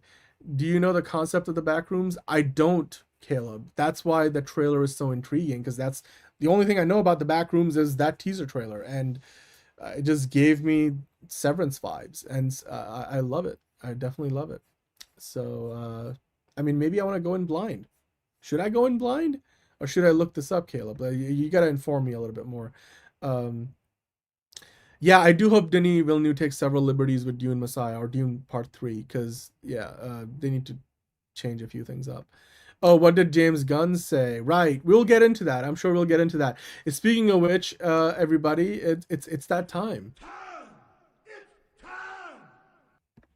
It's DC time. It's another project that's been blessed from the beginning. There's the shot, right there. That. Okay, we don't need to see chorus. Right there. Hey, buddy. Eyes up here. Now you want to get nuts? Let's get nuts. Here we go. Victory mine. Ask me how am I doing? I'm telling you really I'm doing sublime. I never wait in the stewardess line. I just go do it. I'm moving my time. Really had nothing to do with it. How am I moving? I'm moving like you want to shine. Follow my lead. Don't listen to lies. I had to put me all in the line. That's why I know that victory's mine. I prefer Jared Leto. Honka honka!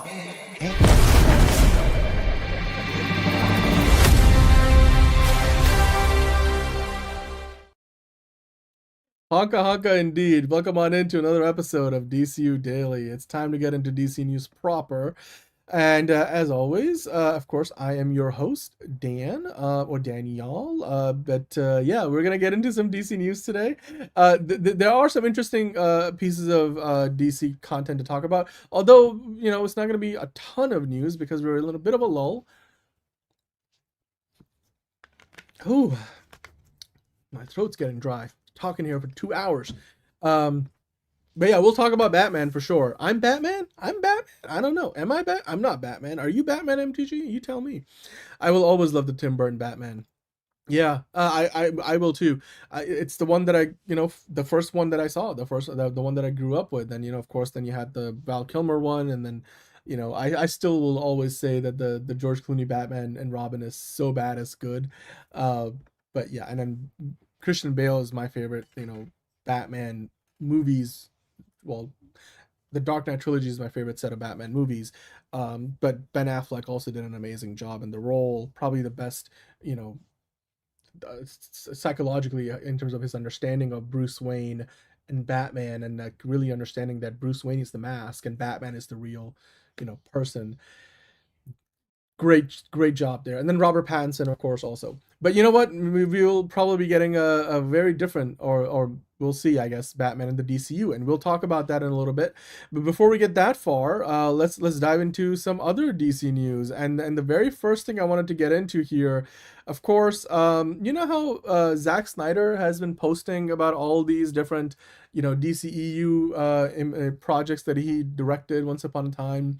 Well, in a weird, not, maybe weird is not the right word, in a rather interestingly timed post by Joe Manganiello, who of course played Deathstroke for a post-credit scene which they reshot a few times for the Justice League movie, where of course you also have Jesse Eisenberg's Lex Luthor. Well, Joe Manganiello just posted that scene saying, "You'd better not be wasting my time.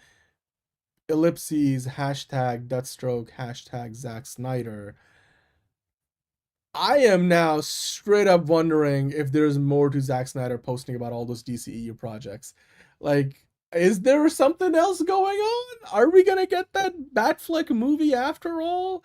Damn it, Joe. It too. I know. It's like, well, here's the thing. If they're just muddying the water, then come on, guys. Like, we need a united front at DC for the projects that they officially have coming out. But if there is a chance that we might get the Batfleck movie, and if there is a chance that Joe Manganiello is coming back for that, if there is a chance Zack Snyder's involved with it, then I mean, count me in, because I'm genuinely interested. Yeah, is Zack Snyder trying to restore his nostalgia? I don't know. Go look up Sideways in Google. I will look up Sideways. I know what you're talking about. I actually looked at him up while we did the DCU Daily intro, Hunter. But yeah, I don't know if you need to hate James Gunn if he supports a Batfleck movie, because look, it could be its own Elseworld story. Granted, it'll be yet another Batman running around, but I wouldn't hate James Gunn for it. I mean, James Gunn and Zack Snyder are clearly friends. Everything we have heard about that Batfleck script was that it's one of the best Batman scripts ever written. It's clearly still hanging around somewhere on a shelf at the DC Studios offices. So why not give it a shot? Maybe they won't do it straight away. Maybe they do it years down the road. Maybe they do it in the next few years. Maybe they say, okay, Ben Affleck seems to want to do it now. He feels like he's in a good spot.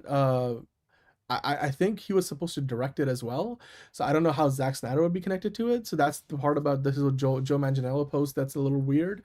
I'm not trying to restore the Snyderverse, and again, this is complete speculation, but just the fact that Joe Manganiello posted it saying, "You better not be wasting my time," which was the line that he had in one of the versions of the post-credit scene from the Justice League movie in the DCEU. The fact that he hashtags Zack Snyder in there and stuff is a little more than suspicious, because I mean, Zack Snyder himself posted, not too long ago, I think this was like from yesterday, a photo from 300 with Gerard Butler. You might be wondering, well, what does that have to do with the DCEU?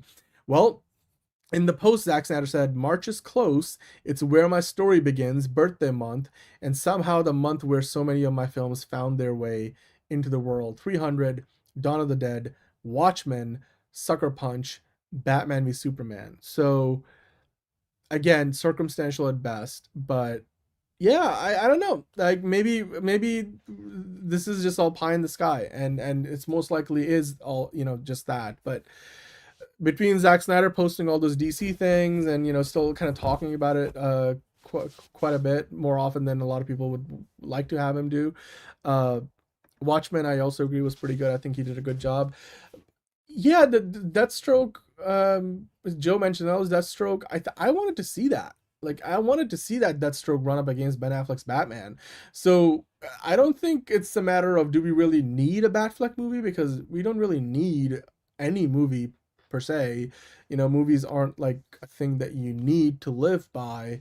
I do think art is essential, and poetry and painting and movies and TV shows and all those things. But do we really need a Batfleck movie? No. Would I like to have one? Yes, absolutely I would. Batman in Arkham, supposedly fine concept, says MTG, but how is he gonna jump from rooftop to rooftop in there? I say cap. Yeah, that's all fair. That's all completely fair. But I also heard that when they were working on that movie, that Deathstroke would try to, like, not only just kill Batman for real, but also, do full on character assassination, and then just like kind of like what happened in the Dark Knight Rises, where he would expose Bruce Wayne as Batman and like really go after him on a personal level, which would be very interesting to see. Again, I don't know why Joe Manganiello is posting about it. If I were to guess, given that it's gonna be Zack Snyder's birthday in March, maybe Zack Snyder has something planned, and that's kind of all part of that. Joe Manganiello was one of the actors who came back for the Zack Snyder's Justice League for the extra shoots that they did. Yeah, I don't know. Maybe they have something planned. Maybe they don't. It's social media. We're grasping at straws. So, anyway, let's get into some DC quick hits, shall we? And then we'll talk about the DCU Batman stuff after. So let's talk about the parrots, ducks, and pelicans of DC news. For those of us who are for bird blindness, and for those of us who suffer from bird blindness. MTG saying, I'd rather Reeves' world to continue in perpetuity alongside the DCU. That would make sense. Yeah. I mean, it will. Matt Reeves hasn't said there's a definitive end to his Batman story. I know he said he's going to do a trilogy of them, but I don't know, like that might mean forever anyway, considering how long it took for him to do the second movie, which hasn't started production yet and won't start production until after Man of Tomorrow will start production, which, by the way, would mean that, in the time that it took Matt Reeves to write and get all the pre-production done for the Batman Part 2, James Gunn wrote, directed, released Superman, and then wrote and did the pre-production and went into production in Man of Tomorrow. So yeah, I'm sure the Matt Reeves Batman universe, the Bex, isn't going anywhere anytime soon, and it will run concurrent to the DCU as it is right now. But I don't know how you would bring a Batfleck into that universe. Like, it just doesn't make any sense unless you take that script and adapt it to Robert Pattinson's Batman, which, if Matt Reeves was going to do it, he would have done it when he first joined the project and decided to just do a page one, fresh start with his version of the Batman, which, remember, when he first got hired, he supposedly was going to work with Ben Affleck's script, but then he decided to just go in a completely different direction. So yeah, but what you mean Ben Affleck directs Pattinson? Okay, I guess, but that wouldn't be the movie that he wrote for himself, I can't imagine, because I don't know. I don't know how heightened, the characters were, or if we were going to see any other superpowered beings in the Batfleck movie. If it was just Deathstroke and the villains in Arkham, then I'm sure he can make it happen in the Pattinson version of Batman as well. Or the Batman okay, so once Matt Reeves is done, yeah, I could see that. Maybe if they do a fourth I don't think Robert Pattinson would be around that long playing Batman, because he's already in his 40s. So, unless he wants to be playing Batman when he's 60, I don't know. But hey, on screen here we got DC quick hits. Jorge Jimenez, of course, he's telling us that there's now less than a week left till the final order cutoff for Superman Spider-Man, and that's going to be an amazing crossover, a super crossover. And to celebrate that, Jorge Jimenez was posting all these variant covers, And you look at it, I mean, of course, there's some great ones here. You know, you got Supergirl in that one. You've got the Black Spider-Man suit featured, the Black Superman suit featured. You got the Russian Superman, I'm forgetting the name of, from the Soviet side of things. Imagine if Superman, you know, Clark landed in the Soviet Union instead. It's like the Hulk spider. You got Spider-Man beating up Lex Luthor in his mech suit, and Superman beating up the Green Goblin. This one looks really cool as well. Very classic looks. Oh man, you got okay. This one might be my favorite, Power Girl and Black Cat. Come on. Come on. And this one looks very retro. Oh, the black and red suit for Spider-Man. Oh, the Kingdom Come Superman as well. Yeah, all of these look fantastic. Absolutely fantastic. Yeah, I mean, I can't wait for this crossover. I feel like we're at this point just shilling for them. The way we talk about this crossover every show. Red Sun so lame. Okay, I get it, Eric. I get it. It's all cool. It's all cool to each their own. But speaking of the Spider-Man Superman crossover or Superman Spider-Man crossover, we got another new look at one of the comic panels. Again, Jorge Jimenez posting about this. A very interesting dynamic here. You got Clark being, you know, the dweeb that he is, quote unquote. I mean that in the utmost respect. While Peter Parker is off to the side, totally noticing, you know, how this dynamic is working clearly. In the interview, the pre-orders start for the comics on March 2nd. So there you go. Very, very nice, as MTG is saying. I hate What If Superman evil stuff, but so much, but nothing against Dan. Okay, I get it. You don't like the What If stories, Eric. I just like them because they're, you know, alternate history, something different. It kind of like, you know, gives you a different perspective on the characters. So you can, I appreciate them for what they are. I don't think they are the you know, what defines the characters, but I appreciate them for what they are. Speaking of Absolute Flash number 13, we got a new variant cover from Carlo Pagulayan, or Pagulayan. I hope I said that name correctly, Carlo. But that looks fun. I do love the look of Absolute Flash. You got the sneakers on, you got the curly hair, the visor looks nice. Very interesting indeed. Okay. You guys let me know what you think about that. All right, we got Jorge Jimenez and Dan Moro are amazing artists saying figure drawing, but it's obvious that they are being spread a bit thin. It's evident in some of their art. I hear you. I mean, look, they're not going to complain because as an artist, you're working, and these days when, you know, the comic books don't sell nearly as well as they used to, even though the comic book movie genre is the most popular genre in, you know, all of movies. I'm glad that Dan Mora and Jorge Jimenez are working. I mean, you know, maybe they just need a bit more time. Like, they just need a bit more time. They are amazing artists. But yeah, I mean, I guess sometimes it is a matter of quality over quantity, you know? So yeah, we've seen that with the MCU. Yeah, I agree with you, figure drawing. The cartoon version was a little disappointing for me, like the DCAU one. The comic is better. And thank you. I think figure drawing and I are on the same page. You know, it's a rough time, you know, for comics in general. So I am glad that, you know, Dan Mora and Jorge Jimenez are getting to do some of this great work. It's a good problem to have. Exactly. Relatively speaking, of course. You don't want to like do labor abuse, but yes, I agree. Okay, so the DC Comics Absolute Universe, guys, has sold over 8 million copies since it launched, which is insane. It's literally almost single-handedly carrying the comics on its back. The Absolute Batman, of course, started the Absolute Universe in October 2024, and since then we have got, you know, Absolute Superman, Green Lantern, Flash, we just talked about, Wonder Woman, which I really love that costume. And regardless of what you think about these iterations and what's yet to come, you know, whether it's, you know, Poison Ivy we talked about, Absolute Catwoman, Absolute Bane, you got Absolute Martian Manhunter, so much more. Absolute Joker looks wild. But holy shit, it's been the best line of DC Comics for a lot of people that they've put out in years. John has been singing his praises, even though he's not the biggest fan of the designs necessarily, but yeah, Absolute Universe comics have sold over 8 million copies. Congratulations to DC, and keep on keeping on, as they would say. So yeah, let's keep on going. Do I have another quick hit for you guys? Let's see. Oh yeah, I do have another quick hit for you guys. Let me see if I can load this up here. Supergirl demanding a crossover with Peacemaker. I love these like little marketing reels that they put together. Like, you know, the whole crossover appeal of this is fantastic. Of course, they're doing this to not only, you know, promote Supergirl, but at the same time remind us that Peacemaker season 2 is out on HBO Max.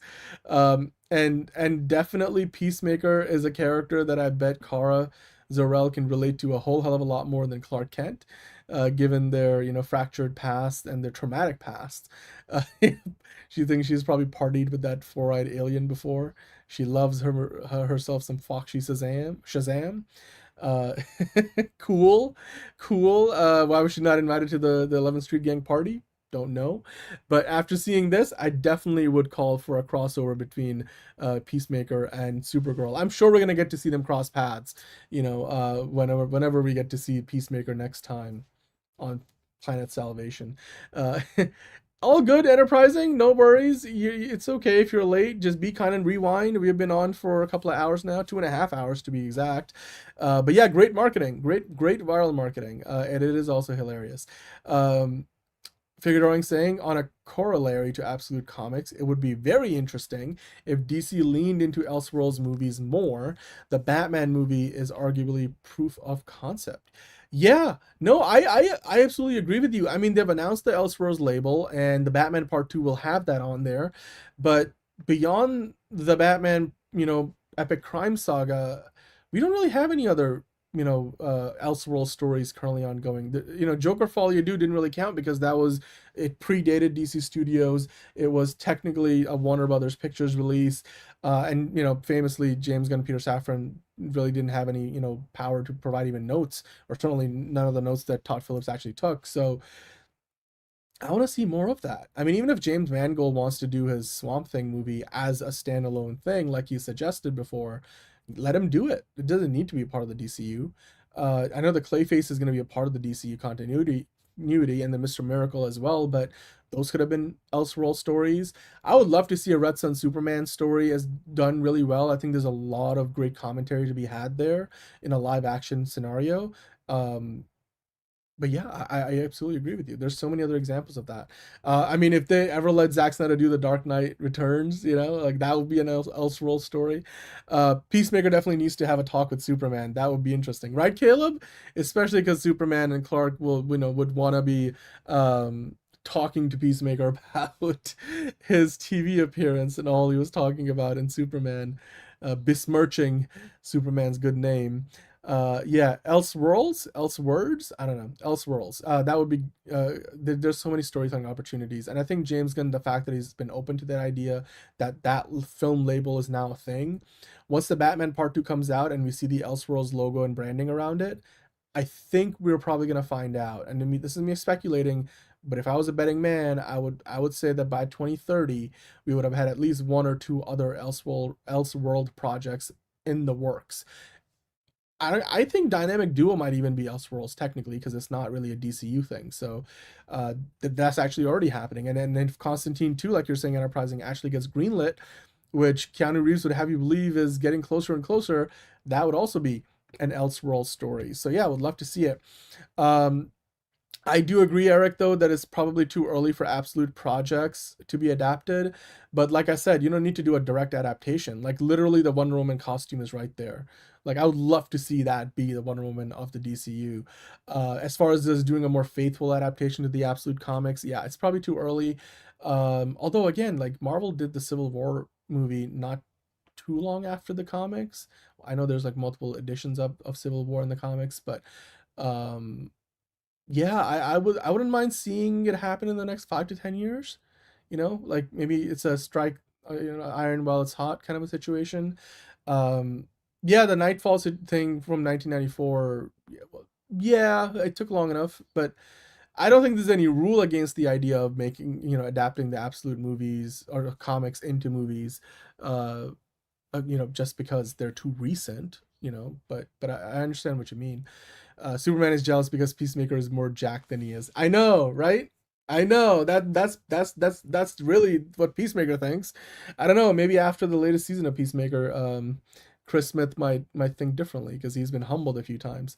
Uh, Superman has the height. Yeah, that's true. David Cornsweet definitely's got a few inches on John Cena. Uh, Darkly Derek saying to figure drawing Superman has fought Ali, but he has never ever event against 2009 Super Cena. That's true. 2009 Super Cena, he will bury anybody and everybody. Touche indeed. Touche indeed. Any Wonder Twins news coming up? As long as David Zaslav is in charge, there is not going to be any Wonder Twins things coming up. That was like the first thing he walked into like DC as the new CEO of Warner Brothers Discovery and was like, we're throwing that shit in the trash, and whoever came up with the idea, you're fired. I don't think we're going back to that anytime soon. Peacemaker needs more humbling. Well, I'm sure, you know, when he's fighting all the creatures on Planet Salvation, he's gonna get humbled a lot more. So we'll find out. We'll find out just how humbled Chris Smith is the next time we see him. Man, that dude has had some incredibly bad luck recently. But you know what? Speaking of luck, we might be in luck because there's been oh well, yeah, I know, no Wonder Twins news today. Sorry guys. But yeah, it looks like we might be looking at potentially our DCU Batman. I know it's been like the big fan casting for a while. I don't know if it's ever won a poll for Fancast Friday, but I'm gonna put up a poll for Fancast Friday after we are done with the show here, and I think one of the options on that will be Paul Anthony Kelly in the DCU, because of late, of course, he's been starring as John F. Kennedy Jr. in the show Love Story, and well, Paul Anthony Kelly, for a lot of people, could be the new Batman. And he did an interview and a whole magazine shoot for GQ, and he was asked about it, like about the fan casting and how a lot of people want to see him play Batman now. And he responded to that by saying, if that's what they say, then who am I to say no? I mean, that would be a dream come true. You know, you and me both, Paul, although you probably have a much better chance at getting it than somebody like myself. But between, you know, Paul Anthony Kelly putting his name out there and Brendan Sklenar pretty much, you know, publicly calling for his desire to do it, and even you know, Jack Reacher himself, Alan Ritson, you know, saying, I want to play Batman, I'll shout it from the rooftops. Yeah, and then saying like, oh, I've talked to James, he's probably not going to be Batman, but they probably want to bring me in for something, and maybe even as a villain, he hinted at. So we know that Alan Ritson is probably not going to be it. We know Brendan Sklenar has really been going all out for it in the public view, but I mean, James Gunn hasn't been, you know, given away any of his secrets there. So as of right now, the latest you know, fan casting has been Paul Anthony Kelly. I don't know, what do you guys think? Do you think Paul Anthony Kelly would make for a good Batman? Because I mean, personally for me, I mean, he's got the look, you know, you can, whether it's with the scruff or just clean shaven, he's got the look, he's got the jawline. You know, he can probably bulk up a little bit, but I could buy it, you know. It's again, with Batman castings over the years, it's even the ones where we weren't sure about, they've always worked out. Like, I feel like outside of George Clooney, which even that on some level worked. I mean, George Clooney is literally Bruce Wayne in real life, so we've never really had a bad Batman per se, you know. M2G is like, not my Batman. My Batman would never wear shorts with that fit in that weather, not mine. Well, I'm sorry to tell you, M2G, but a lot of the actors who have played Batman probably have, you know, been dressed like that. Although in that weather, I don't know, shorts and that doesn't look like shorts weather right there. But I mean, he's by the water. Who knows? Rumors until that Brave and the Bold script is done. Exactly, Enterprising. It is rumors because, well, James Gunn is you know, been pretty adamant from the get-go that they don't talk about casting or even look into it until they have a script ready. Although he's also said that, you know, he looked at Millie Alcock in House of the Dragon and it was like, that could be a Supergirl, you know, and it was before they had a script from Anna Naguera and stuff. And so ultimately, you know, Millie Alcock had to go through the auditions process, and she ended up winning the process and got the role. But you can imagine how James Gunn kind of seeing her and being like, she's my Supergirl, or she would be a great Supergirl before the auditions happened, maybe, you know, weighed the odds in her favor. So there's always that possibility maybe for Batman as well, especially considering how many people have talked to James Gunn, asked him about it, pestered him about the Batman casting, and at this point probably suggested an infinite number of names for him to consider. Pinstriped suit thug #1 right next to, or pinstriped suit thug #1 right next to Alan Richardson. I'm sure you meant to say, Eric. Yeah, you could work as that. Could work as that. You know, could work as that. Although, you know what, Alan Richardson could play a great Bane as well. But you know, maybe not the most, you know, accurate casting from a, you know, the ethnicity standpoint of the character. But Tom Hardy played the role, so, you know. Paul Anthony Kelly is still relatively an unknown enterprising. So unless you have seen Love Story, there's not a lot else that you might have seen him in. Let me see if I can look up his credits real quick. He's in Love Story obviously right now. He did a couple of other things. Not really much else. I mean, nothing of significant note. I mean, he's 37 years old. If you look at some of his photos on the red carpet around the Love Story show, he also just welcomed his first child with his wife, Sid, whose last name I will not even try to pronounce. I'm sorry, but so, you know, he's doing well in his personal life, and he's blowing up and glowing, having a real glow up with the Love Story. So yeah, Figure Drawing saying, I feel like any non-marquee potential Batman actor should be hyped for a while so people ideally warm up to them. Yes, exactly. You know, even Brendan Sklenar, I think, is more of a known commodity than Paul Anthony Kelly. Like, Paul is probably the least well-known person to have been fan cast for the role so far. Because, like, between Alan Ritchson and Brendan Sklenar, we have seen them in a lot of different things. I know this picture is not hype, sorry, but, like, you know, the thumbnail that has some fan art that I threw in there, which I think is much better. Maybe this photo does a little bit more for you guys. Okay, M2G, he has no calves. Sure, he has calves. It's just they're not jacked, but I'm sure he can hit the gym for 6 to 8 months and be just fine.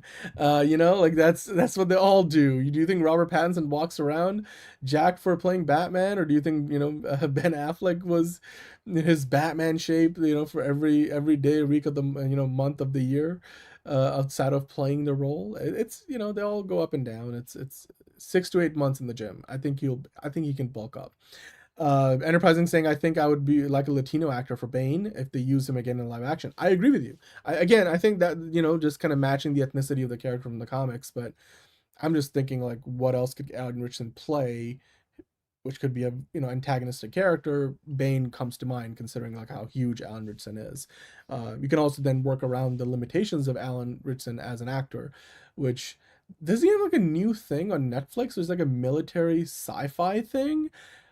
I saw the trailer for that. I was like, wait, this looks like a military, like, you know, war thing that's right in line with what he does with Reacher. But then there's like an alien thing all of a sudden that pops up. Like, it was like, oh shit, this is like a Universal Soldier times Reacher times whatever other war movie. Like, oh wow. So Alan Ritchson is busy doing, you know, every other mediocre movie on Amazon Prime and Netflix. So he's certainly, you know, not lacking for jobs. Eric saying, I would really hate it if they whitewash Bane in a third live action movie. He's a luchador from South America, not London or Dakota. Well, I mean, El Grande Americano could definitely play him, you know, good Bane, or maybe the original El Grande Americano. That could work too. If you know, you know. Eric saying, I'd have to see him act, but I can see a little Bruce in that pic. See, I'm telling you, he's got the look, he's got the eyes, a little bit of the smolder, you know. Yeah, I'm sure he can bulk up, and if you watch Love Story, I'm sure you'll see that he's at least a decent actor, but again, small sample size so far. Yeah, Robert Pattinson is a vampire. You know, of course. Team what was it? Twilight. I totally forget. It was like Team Edward, right? You know, Team Edward. Literally, Batman. You know, he is a vampire. Just made sense. Bane and Batman and Robin was some WCW jobber. Oh, was he? Like, in like actuality, was he like a WCW jobber from back then? Damn. Okay, Eric. Either a Cuban, Puerto Rican, or Dominican actor would be cool. Yeah, absolutely. While you're at it, like, let's bring, Ana de Armas in as well, Cuban American actress. We did a fan casting for her in the DCU this past Friday, and of course, Fan Cast Friday this Friday is literally hours away. Figure Drawing saying, I cannot height shame or fame because Google isn't telling me his height. Oh man, it isn't. He's got to be like 6 feet, or I guess close to it. Like, I want to Google this now because now you've got me curious about this. Maybe no. Oh, 5'9" apparently. Oh no, that's not it. That's the fighter. That's not the actor. 6'2". I found his modeling portfolio. So he's 6'2". Paul Anthony Kelly. That's tall enough. Like, that's, I mean, Superman, David Cornsweet is like 6'4", right? So like that works. I mean, Ben Affleck is technically taller than Henry Cavill. They made that work. So yeah. You know what? Fan casting for Bane. That would be great. That's a great idea. I'm gonna take a note of that. So I already got some great ideas for Fancast Friday. I think Stacy, who's not watching right now, had sent in a Fancast Friday idea. What does she want to do? Let's see. But yeah, between Paul Anthony Kelly and the DCU, Bane, and then I think Stacy wanted to do Logan's Run Sci-Fi movie. Okay. Or fan cast a new Fugitive movie, or RoboCop. Maybe we could do a fan casting for RoboCop. I don't know if it's ever gonna like win the poll, but that would be an idea. Yep. Thank you. See, I found his modeling site. Figure Drawing, 6'2". 6'2", Paul Anthony Kelly. We can do it. 6 feet. I think that checks a few boxes. Definitely checks a few boxes. Looks the part. Thank you, Morkatna, and hello. Thank you for tuning in, Morkatna. I've got a cat in this room somewhere, hiding around right now. But happy to see you here, Morkatna. 6'2" is not bad. Not at all. Not at all. You know, he's 6 feet tall, dark and handsome, as they would say. Well, dark depending on how tan he is. But Robert Jeep Swenson was in WCW. Oh shit, that was Bane. Oh my god, I'm gonna have to go look him up, see if there's any highlights on YouTube floating around. Figure Drawing saying Batman should be tall, but not taller than Superman. Obviously, I don't think that matters ultimately, but like, I think so, you're being a little facetious, which is fine.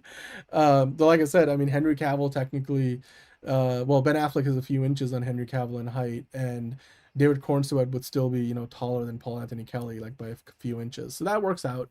But you put him in, one of them in a 2-inch, thick boot heels or whatever, and yeah. I mean, and even if one of them is slightly not tall as the other, I mean, Batman has, the bat ears, which will add to his visual appearance anyway. So even if he's a couple of inches shorter per se as an actor, like the actor is, with the bat ears, he will be pretty much the same height as Superman. So you got the zoomies for more DCU, huh? More Catna? Well, my two kittens were having the zoomies an hour ago when the show started, and now they're sort of settled down. So yeah. Maybe we do need some prosthetics for those calves. Maybe. I mean, unless he hits the gym, which I bet he would. It would be the role of a lifetime, a dream come true, as he said, Paul Anthony Kelly. Wonder Woman got a tower over both of them. Where's Nicole Bass when you need her? I hear you, man. I hear you. We have done too many Wonder Woman fan castings, but there's so many good options out there. I mean, we've talked about everybody from Adrian Palicki to Adria Arjona to Isa Gonzalez to insert name here.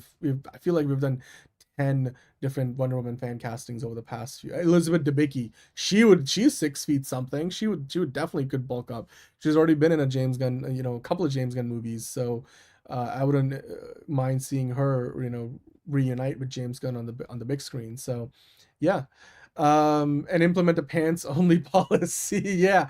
Well, I'm sure Bruce Wayne wouldn't be going out in the snow with shorts on, although this is a GQ magazine shoot.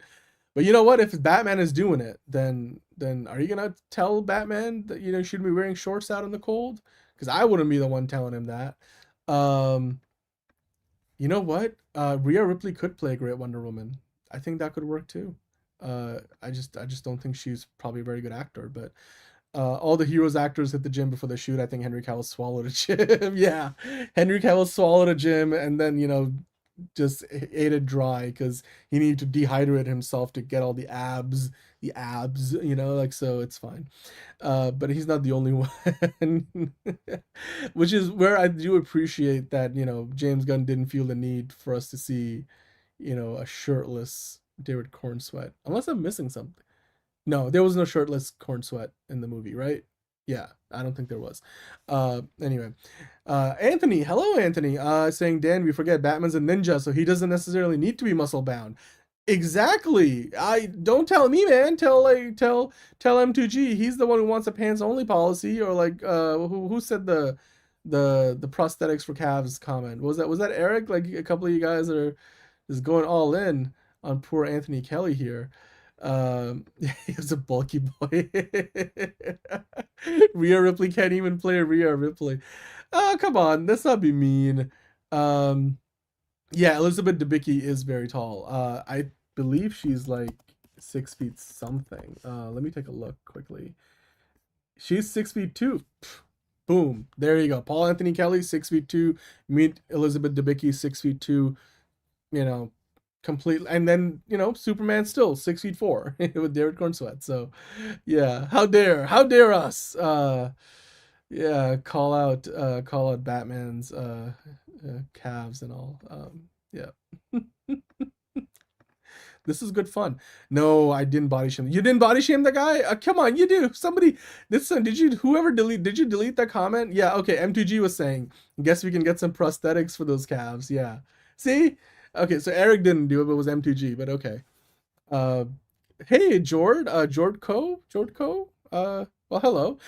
Saying Kelly would be a perfect Bruce Wayne, to be honest. I didn't care for the DCU as much as the Batman Part 2.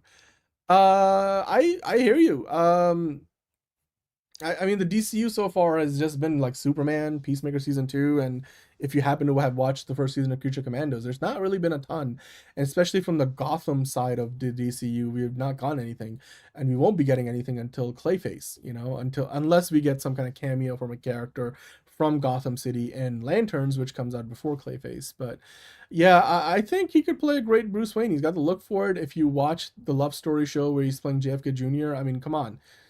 He's literally playing Bruce Wayne. So except, and his father got shot, not in an alley, but he's already got the acting, he's got the preparation down.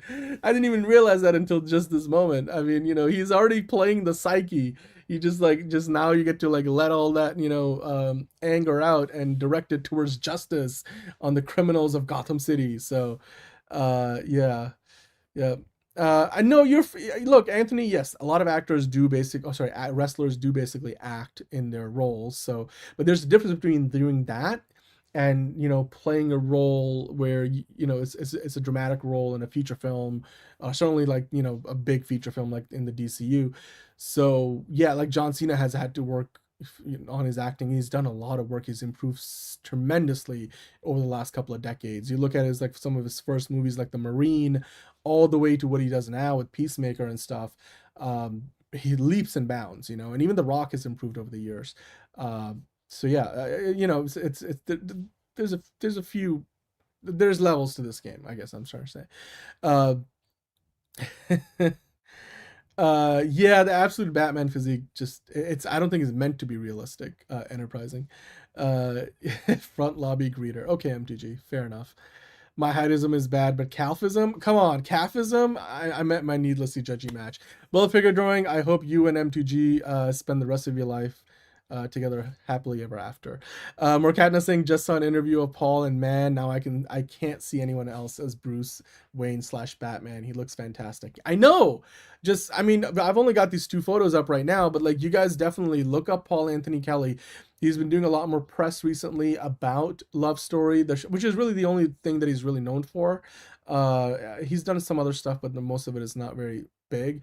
And he just had a new baby with his wife. So he's just a newly christened father. So all is going on. And so if he lands the Batman role on top of that, that would be the dream come true, like he said, in his own words. Yeah. Yep.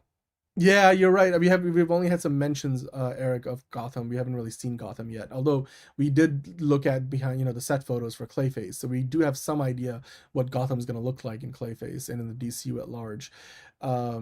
Yeah, Anthony has a good point. You need an actor that can play Bruce Wayne and Batman, and that's where I think Ben Affleck did the best job of playing the duality of the role and really understanding the psyche of it, where Ben Affleck's Batman made me believe more than ever that when he was Batman, he was himself.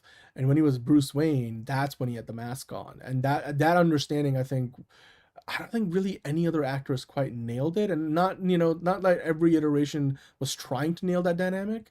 But yeah, Ben Affleck did a fantastic job with that. And I think he also looked the part for both. So yeah, it's you gotta be an elite martial artist or like just an elite actor, and at the very least. And I think, Paul Anthony Kelly, he's a bit of an unknown commodity, but you never know, maybe he will impress in the auditions and impress enough to get the role. Calves are born, not made. Muscle bellies, muscle insertion high or low, and ligament. Okay, figure drawing. We get it. The calf stuff. Yeah, Cena has shown a real growth as an actor. James Gunn will tell you, like he's been directing him for years, and he will tell you that John Cena has grown tremendously, and he's so proud of him for that. Well, the white eyes thing, more cat now for Batman in the DCU, James Gunn sort of shot down on a few occasions. So I don't think we'll see that outside of maybe some special scenario like the sonar vision or the bat vision in the Dark Knight. I don't think James Gunn was very high on the idea. In fact, every time he's been asked about it, he's either sidestepped a question or straight up denied that he would want to do that. But again, we don't even have a script ready, so maybe they'll change their minds. Yeah. Then I understand needing a great actor to play Bruce and Batman, says Anthony, but this is a character like Wonder Woman. You need a person to pull off two different types of character. Okay. Yeah, I think you mean to say this isn't a character or this is because Diana Prince and Wonder Woman are like two very different people. Okay.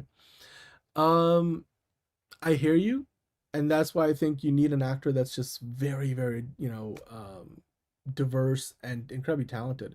Clearly with Superman, David Cornsweet, you don't recognize the guy when he's playing Clark Kent with his naturally curly hair, and then when he's Superman with the costume on and everything. Even his voice, the tenor changes, kind of like what Christopher Reeve used to do.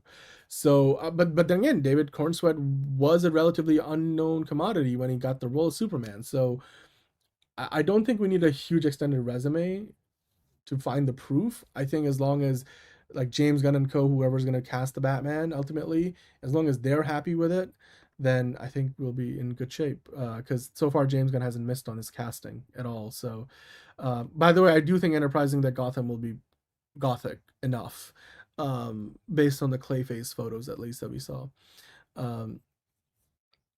Okay, Anthony, it's fair. I agree to disagree. I thought he did a great job with Bruce Wayne in the sense that it was a very particular iteration of Bruce Wayne. It wasn't like the suave. He pulled off the suave debonair version of Bruce Wayne when he was at the parties and stuff. Like I thought, is this the bathroom? Like that scene when he's trying to like hack into Lex Luthor's servers and stuff. He pulled that stuff off quite well. But again, it's subjective, subjective, and I agree to disagree there. Yeah, and then not every version of Bruce Wayne has meant to be played off as Bruce is the mask and Batman is the real person. Robert Pattinson's Bruce doesn't really know who Bruce is. Exactly, Eric. He's sort of just the one person. Like he doesn't really, know how to play the duality of it, and that's built into the story.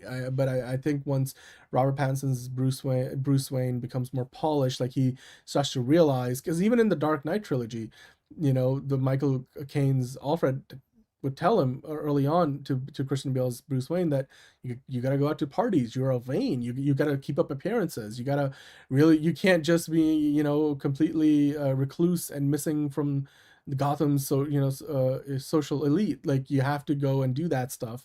So you got to keep up the front that you are this, billionaire playboy while you do the Batman stuff. And then that will further help you in your own goals. So we've seen that play out multiple times before. So like Anthony's saying, Christian Bale did it the best. He was able to pull off the Batman and then that self-absorbed, almost entitled version of Bruce. Yeah, I think he did a good, again, it just depends on the version that we're looking for that particular iteration. So ultimately it would come out, of the script and what we want to see there. MTG saying Gotham definitely would require pants. Yeah, I hope so, because Gothic implies it's very cold out there. So, yeah. George Coe saying Kelly would definitely be for Bruce, and like people are saying he's not good for Batman because past roles. But to be honest, all you guys do is be angry. Look at Keaton he played comedy, then he was Batman. Yeah, Mr. Mom was Batman, and everybody was all up in arms about it until he was like, "You want to get nuts? Let's get nuts. I'm Batman." And we're still talking about it to this day. He will tell you to this day, Michael Keaton will tell you he is Batman. And I'm not going to tell him any different. I'm like, yeah, yes, you are Batman. Yes, please. There's no arguments for me, Mr. Keaton, the GOAT, or one of the GOATs. He's been playing Batman in every superhero movie. He was Birdman, he was Batman, he plays Scorpion. Like it's was it Scorpion? No, what did he play? He in Spider-Man Homecoming. It was Vulture. Yes. See, he's played all the birds. Anyway, Enterprising saying some of these answers for Batfleck won't ever be solved because he never got his solo film off. I know. I really still, Be Kind and Rewind. We talked about that. I still would like to see it if it were to ever happen. I did like Michael Keaton's Bruce Wayne. Very, very off kilter, very Tim Burton-esque.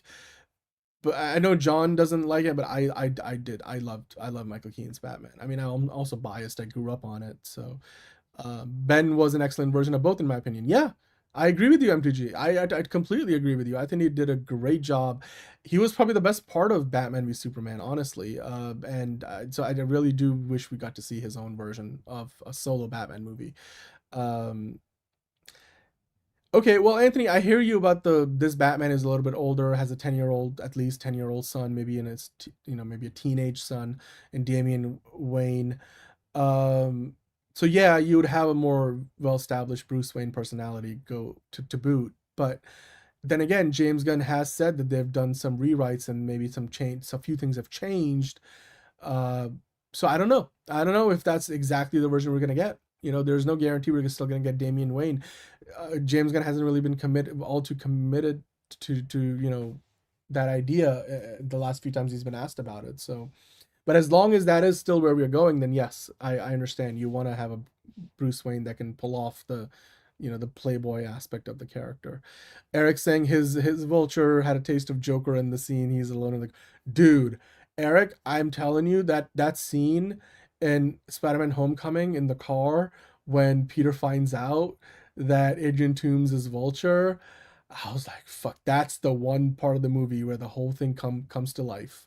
I'm like, that movie did not click for me until that scene, and I was like, oh, like, oh, Peter, you're so fucked because Batman just calls your number, It's like probably one of my favorite scenes of anything Tom Holland Spider-Man has ever done. It's simply because of Michael Keaton as just turning into literally Batman, aka or somewhat like the Joker in that. Yeah. Well, if the Juilliard accepted me, Stacy, which would be amazing, I would probably want to play maybe like Magneto. I think there's a lot to dig into. Magneto, I think, would be a good one. Yeah, Keaton's Batman was iconic. Facts. We shall see. McConaughey's Mr. Freeze. All right. Chill. Maybe. I can buy it. Back to Wonder Woman goes Anthony. What I said is I don't think you need an actress to play Wonder Woman that has the duality because it's not like Batman and Bruce. Oh, I see. Okay, I misread that. All right. Okay, I hear you. Fair enough. Well, hence Gal Gadot, so whoever else they get to play the character in the DCU. But that's it. That's all I got for you guys tonight. We've been going now for a little over 3 hours. I can't believe I went that long. Probably gonna lose my voice, but wish me luck because I'm gonna try to get some sleep tonight. And then tomorrow we're back with DCU Daily again, and then we'll do a Tier List Tuesday. Except on a Thursday. So maybe we'll call it Tier List Thursday, and we'll rank all the Fast and Furious movies. I mean, let me actually do a quick check, because while you guys hit that like button and get in the comments down below, let me know your picks for the poll for Fancast Friday, because I'll be putting that up after I'm done with the show here. And while you do that, I'm gonna see who's winning the Fancast Friday poll for this week, because or actually Tier List Tuesday poll for this week, because that's what we're doing tomorrow. And then I'll put up the Fancast Friday poll right after. So yeah, it looks like Fast and Furious movies. Yeah, we'll be ranking all of them. So there you go. Yeah, thank you. I hope I feel better soon too. Although talking for 3 hours, probably not a good idea. Rose Byrne could be a good Wonder Woman. If you've seen her in physical, then yeah, she can do it. She could do it. Take care, chat. Yes, take care, everybody. And McConaughey feels more like Firefly than Freeze to me. I agree. Okay, well, that'll be all. So hit the like button if you haven't already. If you're new, I see a few names in the chat each and every day. Make sure to hit subscribe. We're here pretty much 5 days a week now, and hit the notification bell so you know when we go live. John will be hyped about the Fast and Furious fan casting. He will be. He'll be so hyped, he will probably not be on there because he doesn't want to be a part of it. So we'll see. But at the very least, you'll have me tomorrow. DCU Daily and Tier List Tuesday on a Thursday. And then we'll see you back on Friday after with the DCU Daily and, Fancast Friday. Well, I don't need the air quotes for that. So anyway, as always, stay blessed, look up, look out, fight for justice. We'll see you tomorrow on DCU Daily. It's another project that's been blessed from the beginning. There's the shot right there. That. Okay, we don't need to see chorus. Right there. Hey, buddy. Eyes up here. Now you want to get nuts? Let's get nuts. Here we go. Victory mine. Ask me how am I doing? I'm telling you really I'm doing sublime. I never wait in a stewardess line. I just go do it. I'm moving my time. Really had nothing to do with it. How am I moving? I'm moving like you want to shine. Follow my lead. Don't listen to lies. I had to put me all on the line. That's why I know that victory's mine. I prefer Jared Leto. Hunka hunka!